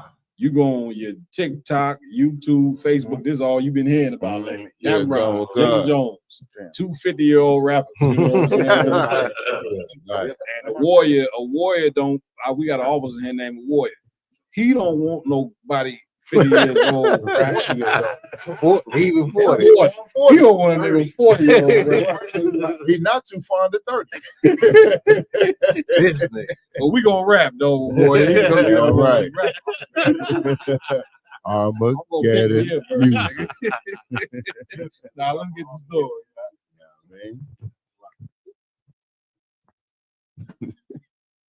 Mark? No, it's a video. Oh, it's a video? Yeah, my bad. No, nigga, you was not there, man. You wasn't there, nigga. This is what happened, how Jomo got cool with us. Those freestyles that we just showed y'all, go Google them, have fun with them when you get time. We were popping. It wasn't no internet. Mace, myself, Big L, even though Mace and Big L on the same page, Bloodshed, my man Herb McGruff, we were super duper popping in the street prior to the internet. Everybody knew we was about to get a record deal. Everybody knew this, nigga. It wasn't no secret. Basically, you heard our freestyles, and you came up to me one day when I was chilling in front of the house. You said, and this word to my dead mother, yo, man, I heard the freestyles. Y'all killing shit. Yo, you know my grandmother died. If y'all want to come by and just hang out, y'all could. Y'all more than welcome. We like, all right, Jomo, thanks. It didn't really make sense at the time because we like, yo, my nigga, where's Jomo inviting us to his house for? Even though he cool nigga. But it didn't make sense to be going to Jomo house. More freestyles come out. Yo, I heard the new shit you did. I heard the new shit you did. Yo, you want to come through? Come through. Why? Why are we going to Jomo's house? Cool. One day, I'm leaving Mace's house on the west side, going back to the east. Was this it? We got anything else? Is that a story on it? Got Jim Jones part. Play the part with Jim Jones. I mean, everybody pretty much heard it. You know, we heard Cam, and then we'll play something from Jim Jones as well. I definitely don't want to hear that whole thing. Your brother got it, or he got to wait. Casino, anything you want to say on this? Yeah, a second. Oh, with Jimmy? Well, the thing about it is Jim Jones he wasn't a rapper. It's like it's weird to me, but when people don't stay unified, it's like when they get down in their luck, instead of saying, man, you know, I'm down on my luck. Can you help me out and be a real man and come talk to your brother Cam? You could call Cam and say, hey man, you know, I'm down on my luck, bro. You know, you can give me. He might would have gave him a job, but their pride and ego is so much in the way. The only way he could ask for help is to be disrespectful. Mm-hmm. Oh, he ain't trying to reach out and help me. Oh, he ain't doing nothing for me. It's like, man, like you know, man, I'm a grown man. We could have a conversation. You could have came down. We brothers. You could sit down and have a conversation. Right. But you had too much pride, too much ego to do that. Right. So then you got disrespectful. Now he gonna get disrespectful back, and you gonna do this. And then y'all did this 10 years ago. Right. They did this literally 10 years ago, and now here it is again. But every time that Jimmy get down on his luck, he was on the radio crying 10 years ago. Now he's back doing the same old routine. It's like he cried for help. He's a man child. He never really grew up. He's still trying to live in his second childhood. He still won't grow up. He's still trying to dress like he's 19 and 20. Right. Number one. And then kind of the gist of this whole little story was, you know, Cam did a little excerpt or a demonstration with 50 over some stuff that happened a long time ago. You know what I'm saying? No doubt. It was a situation that happened That's what brought everything back to the forefront. It brought everything back to the forefront where it was just more like, hey, look, I remember when this happened. You know what I'm saying? Woo, blase, blase. Well, it was you know, in both ways you can say it was kind of because it was offensive to Jim Jones. But Cam didn't think it was offensive. He didn't think it was offensive because he thought, oh well, he didn't did this with other brothers and he didn't fought with other brothers and he didn't been through this with other brothers and it wasn't the issue. Why would it be an issue with me and he's supposed to love me? You know what I'm saying? And the problem is that he don't understand that the fact that he did love you is why it was an issue. You know what I'm saying? The fact that he cared more about you than all them other niggas was kind of the issue of it. You know what I'm saying? That's what I think about it. You know what I'm saying? Because I've been in that situation as well, where a nigga on the street can say anything about me, but if a nigga that I love say something about it, then now it's, to me that hurt my heart because it's offensive to me because I cared about you. No doubt. Y'all down. I'm coming to you, DA. Go ahead. Yeah, come on. Sorry if I could. This also shows like how, you know what I'm saying, how easily manipulated we are, you know what I'm saying, in the black community to start like or let some just fester among us, you know what I'm saying, to turn us to enemies of each other. You know what I'm saying? These are brothers that came up together, you know what I'm saying, no matter how the situation was, you know what I'm saying, these is people that are supposed to be, you know, they supposed to be locked in. They're supposed to be locked in with each other, you know what I'm saying, whatever, we'll go through downfalls, ups and downs, whatever the case, but they're going to let some petty get into, you know what I'm saying, the forefront. But this is all manipulation from the construct, like the brother was saying, like these things is all set up against us in the first place to put us in a place to pit us against each other. You know what I'm saying? We all clamoring for a crumb off the master's table. So, you know what I'm saying, if this brother look like he's getting more of the crumb, now we got an issue with that brother. You know what I'm saying?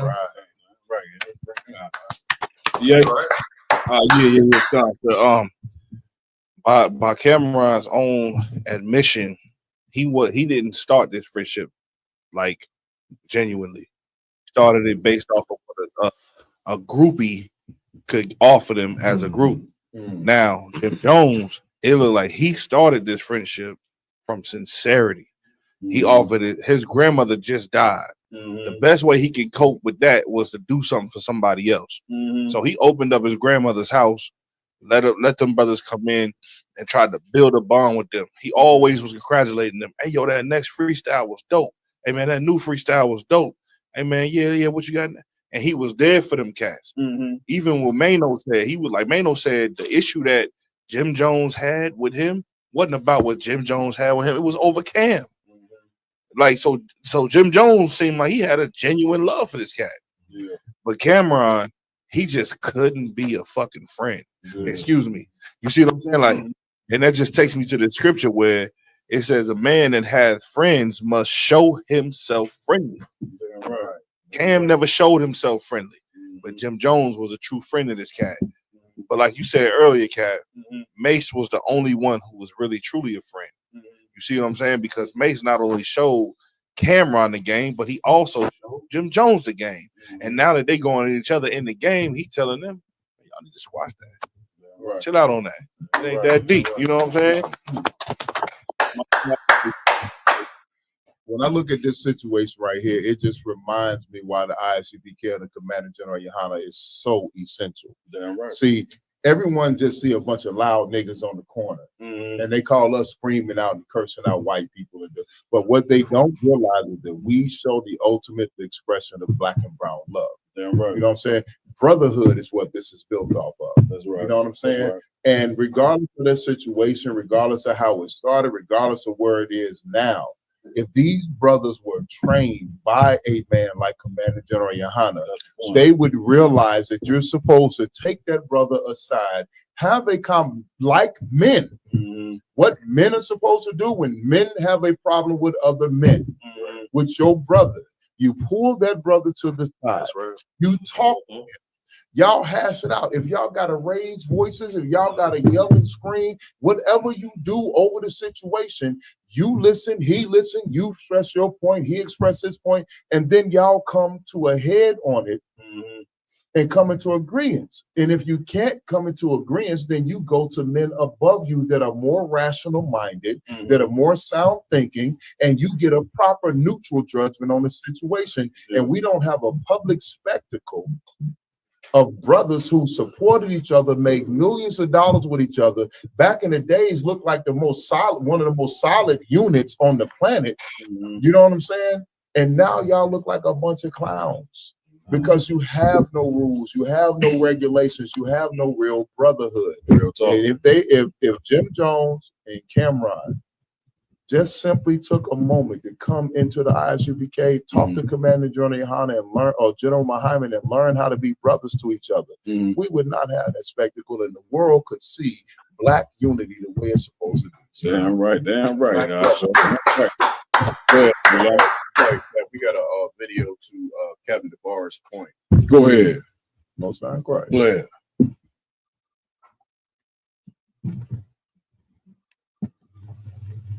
Anybody Cam didn't like, I watched Mace on Cam and everybody around him. Cam enemies were my enemies. Anybody Cam didn't like, I didn't like. And I already see how he was handling Cam, so I definitely didn't like him. And Mace got the brand new Mercedes drop burgundy, pull up to the airport, skirt the car dealer bringing that shit outside the airport, two-door joint, brand new stickers on that bitch. That nigga going crazy, right? Joking and shit like that with Cam and shit. That nigga jumped in the shit by himself with skirt off. I said, yeah, this nigga is a different type of animal. That is doing dance moves, like coordinated dance moves on the speaker and shit like that. I never forget this shit, like matching outfits, coordinated dance moves, like what show? Or Cam bust out that shit, like we ain't doing this shit no more. All these niggas. Jim Jones finally breaks his silence, shedding light on why he chose to turn on Cam back in the day and attempt a partnership with 50 Cent. A move that, in hindsight, Go ahead, I will on. Yeah, Cap. So to Captain DeBar's point, it seemed like Jim Jones, he had a sense of loyalty, and he was a genuine friend to Cameron. But on the flip side, it seemed like Cam did not reciprocate that. Yeah. But listen, man, I'm gonna tell you my take on this is, man, here's what's obvious. You know, when you look at Mace, Cameron, Jim Jones, it's real simple. They do not know how to be brothers. That's right. They don't know how to be brothers. That's right. And let me tell you something. This is the fault of Black leadership. When you see these cats here got all this fame and got all this money, you can't give them enough fame. Even the fame and the money won't make them be brothers. Right. You understand? Like we be thinking chase money, chase fame. The brother just told you how disgusting fame was at the beginning of the show. But we train in this place to chase money. It still don't make you a brother. Right. So then what is the ingredient that make brothers brothers? We all sitting here right now. I couldn't imagine coming against any of any of y'all in here. I couldn't imagine it. Right. And that's how they supposed to feel. Damn right. You see what I'm saying? Damn right. They supposed to feel like that. Damn right. But because they didn't get taught the rules, this why parenting is so important. This is why following our God is so important, and following the right leaders is so important, because as a young child coming up, when you 5 years old, 10-year-old, your father supposed to be teaching you rules. That's right. On what it is to become a man. That's right. So by the time you reach a certain age, the wisdom that you didn't got from your father would never make you turn against your brother. Right. If you have an issue, you got to do what Christ said. You go to him and him alone. That's right. Not in public. All of them cats is wrong. Every last one of them cats wrong. Mace, Jim Jones, all of them cats is totally wrong. Here they are, 40, 50-year-old men, and they do not know how to settle a problem. Do you understand how sad that is? That you got these cats all this fame and money, and they do not know how to settle no problem. That means black leadership has failed. Right. It failed. You understand? Like when you got a spirit the way you don't know how to, you know what I'm saying, go talk to your brother, you know what I'm saying? And the biggest problem they got going on right now is that whatever issues they have with one another, they supposed to have been settled it. Right. But when you know, we learn this in council in the UBK. Once you go to council, you have an issue with a brother, you to never talk about it again. Right. And you see why you should never talk about it again. That's right. Because now old wounds get brought up. Right. Now it can never be settled. Right. You see what I'm saying? Which is why you forgive your brother, and once you forgive your brother for what he done done wrong, now you move on. It ain't to be talked about no more. Why? Because it's in the past. We got other days and times. Nobody got time to be living about some beef and shit. They all of them talking about shit that happened back in the day and all that shit there. Mm-hmm. The sad part of it is, I'm coming to you, Breeze. The sad part of this is we got young youth that look up to these cats. Right. Like that whole movement they had, man. What was it? Dipset. Dipset and all that. Man, that was a powerful movement, huh? You understand, right or wrong? And now you got young cats that's looking up to this and saying, well, this is how we should deal with a problem, whatever the case may be.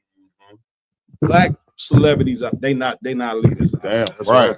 Religious people that's in the church, they not your leaders. Damn right. Comedian, they now they so, you know what I'm saying, look at black people, you know, with so much disrespect. They throw a comedian and make Kevin Hart and Steve Harvey, these cats make it seem like they got some knowledge. They got Shannon Sharp up there talking about Club Shay Shay. So half of these cats shouldn't even have no goddamn podcast.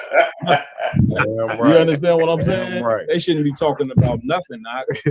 If we put the right leadership in place, this won't exist. Exactly. Christ gave the recipe. What Christ say in the Bible? If you got an issue with your brother, you go to him and him alone. That's right. If y'all can't agree, what the scripture say, then you go to getting 2, 3 more. I'm paraphrasing. You go to the council and let the council decide who's right and who's wrong. You understand? Which goes to show we need men of wisdom. Don't you ever in your life put the white man's money over the Lord's wisdom. Are you insane? Are you insane?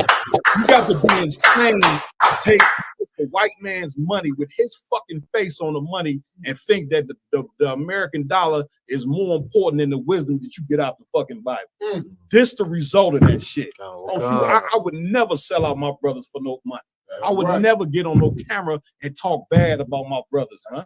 Why? Because I've been taught that. That's what you have to be taught how to be a man.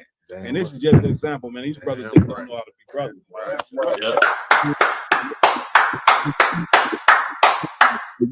You pretty much just touched on what I was going to say.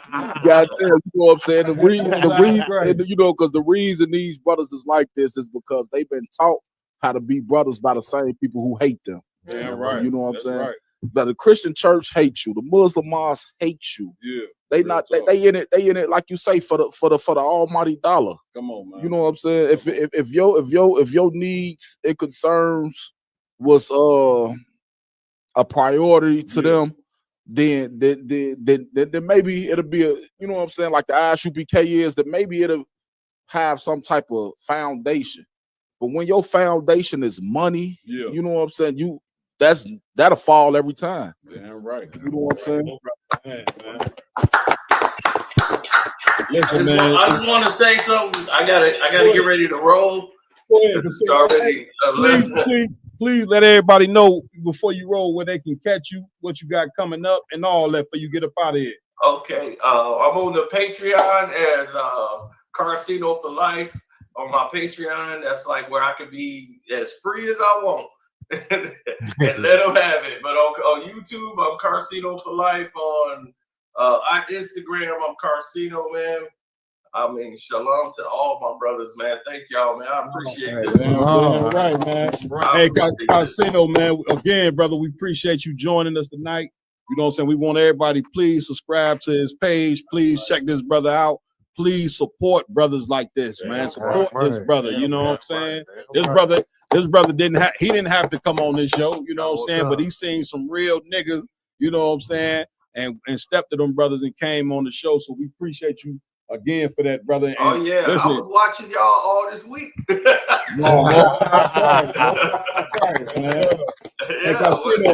we got a 100th episode coming up. January 31st. Man, we love to invite you to come to the school. We're gonna have food. The sisters gonna cook food. We got brothers gonna be here from all over the Midwest, out of town. We love for you to come and vibe. It's up to you, brother. You know what I'm saying? If I'm in town, yeah, y'all got my number. Just hit me up. Give me the information, and I'll make a way. Man, again, give it up for the brother, man. All right, bro. Appreciate you. Hey, shalom, brother. Shalom. I'm sorry, Christ. So again, man, you know what I mean? Been one hell of a show, man. I'm gonna give it up. Give yourselves a hand, man. Mark Yala announcements. Come on. So everyone that watches the Round Table of Truth, make sure to go like, follow, share, subscribe. I'm not sure if the super chat is up, but if you don't have the super chat right now, make sure to go to our GoFundMe, Round Table of Truth. Make a donation. You understand? You see what we're doing in the truth. That's right. You understand? Make a contribution.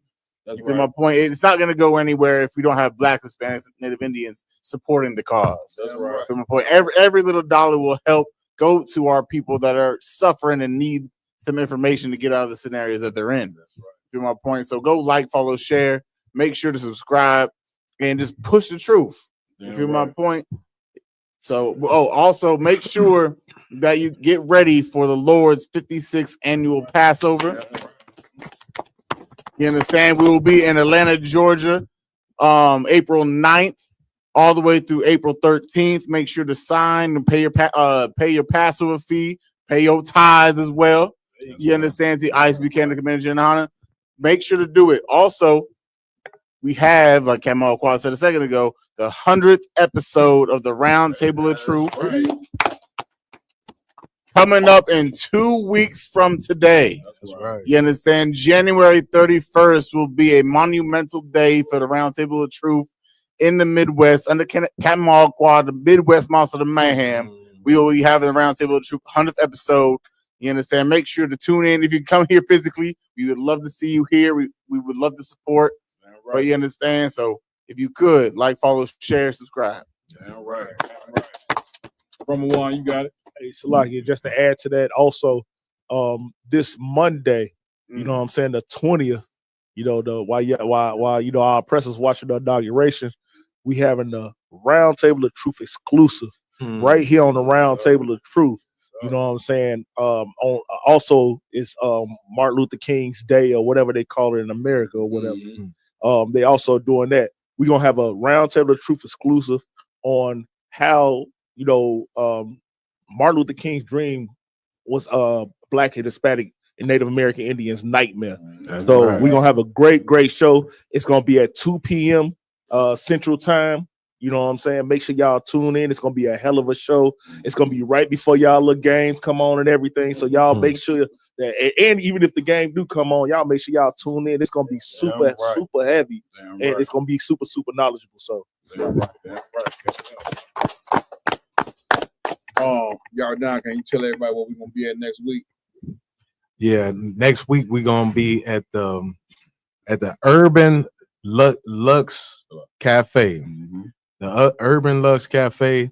the round table of truth will be at the second annual the second thank you for watching. You know what I'm saying? The thank you for watching with 290 Mo. You know what I'm saying? Big shout out to 290 Mo.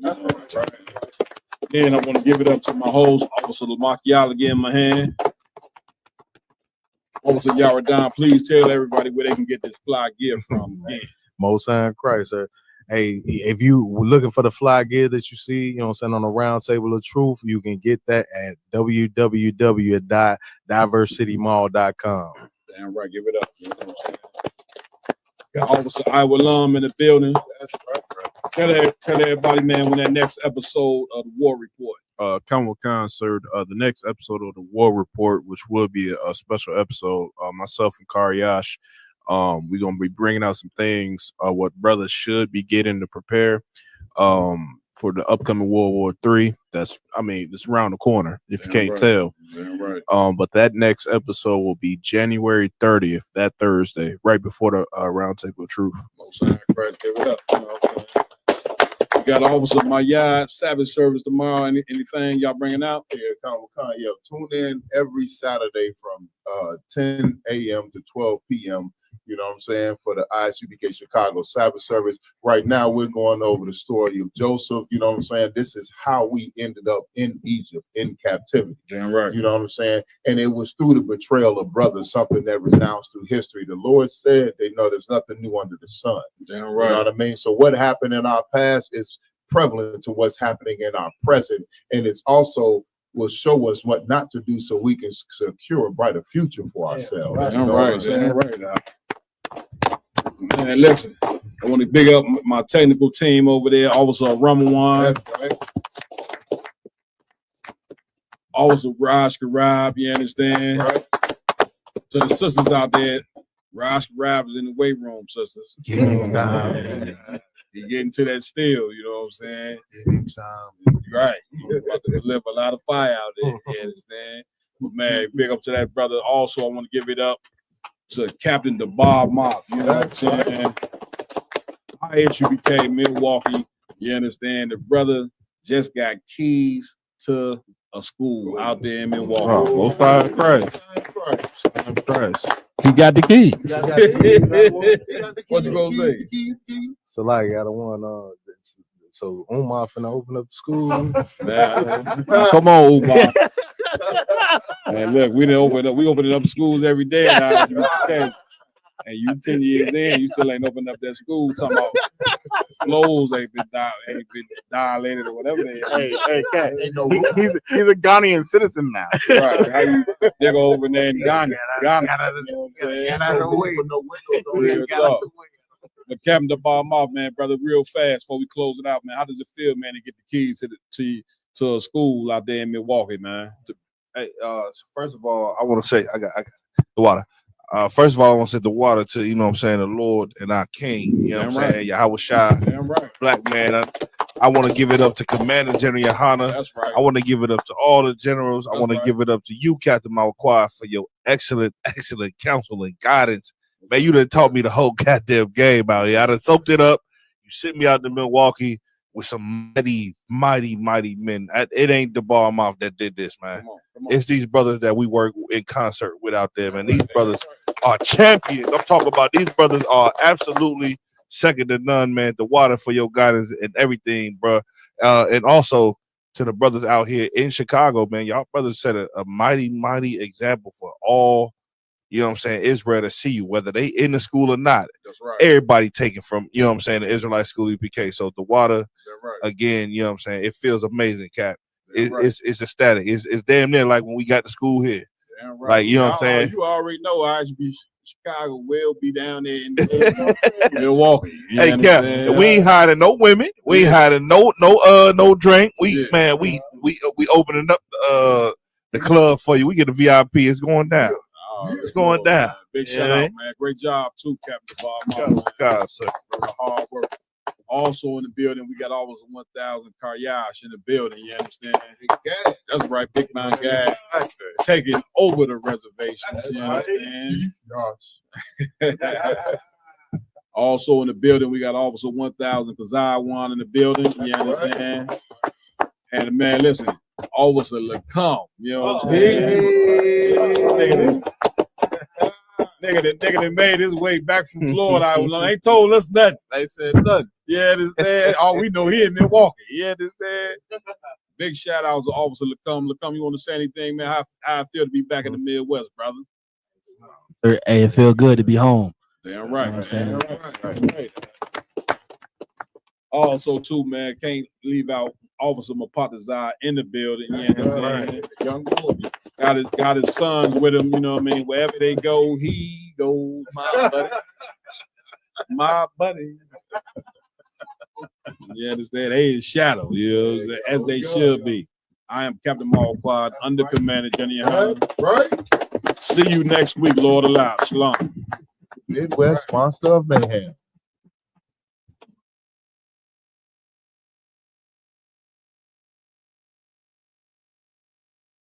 Lord a long time. Been following the Lord a long time. Citing scripture. I see now for every verse they use to support our bondage, there's another demanding our freedom. What are we gonna do? We have great enemies. The police are our enemies. The drugs, the violence, even the water itself is trying to kill you. The air is trying to kill you. And the one thing we have as a steady and sure defense against death is one another. I've been following the Lord a long time, citing scripture.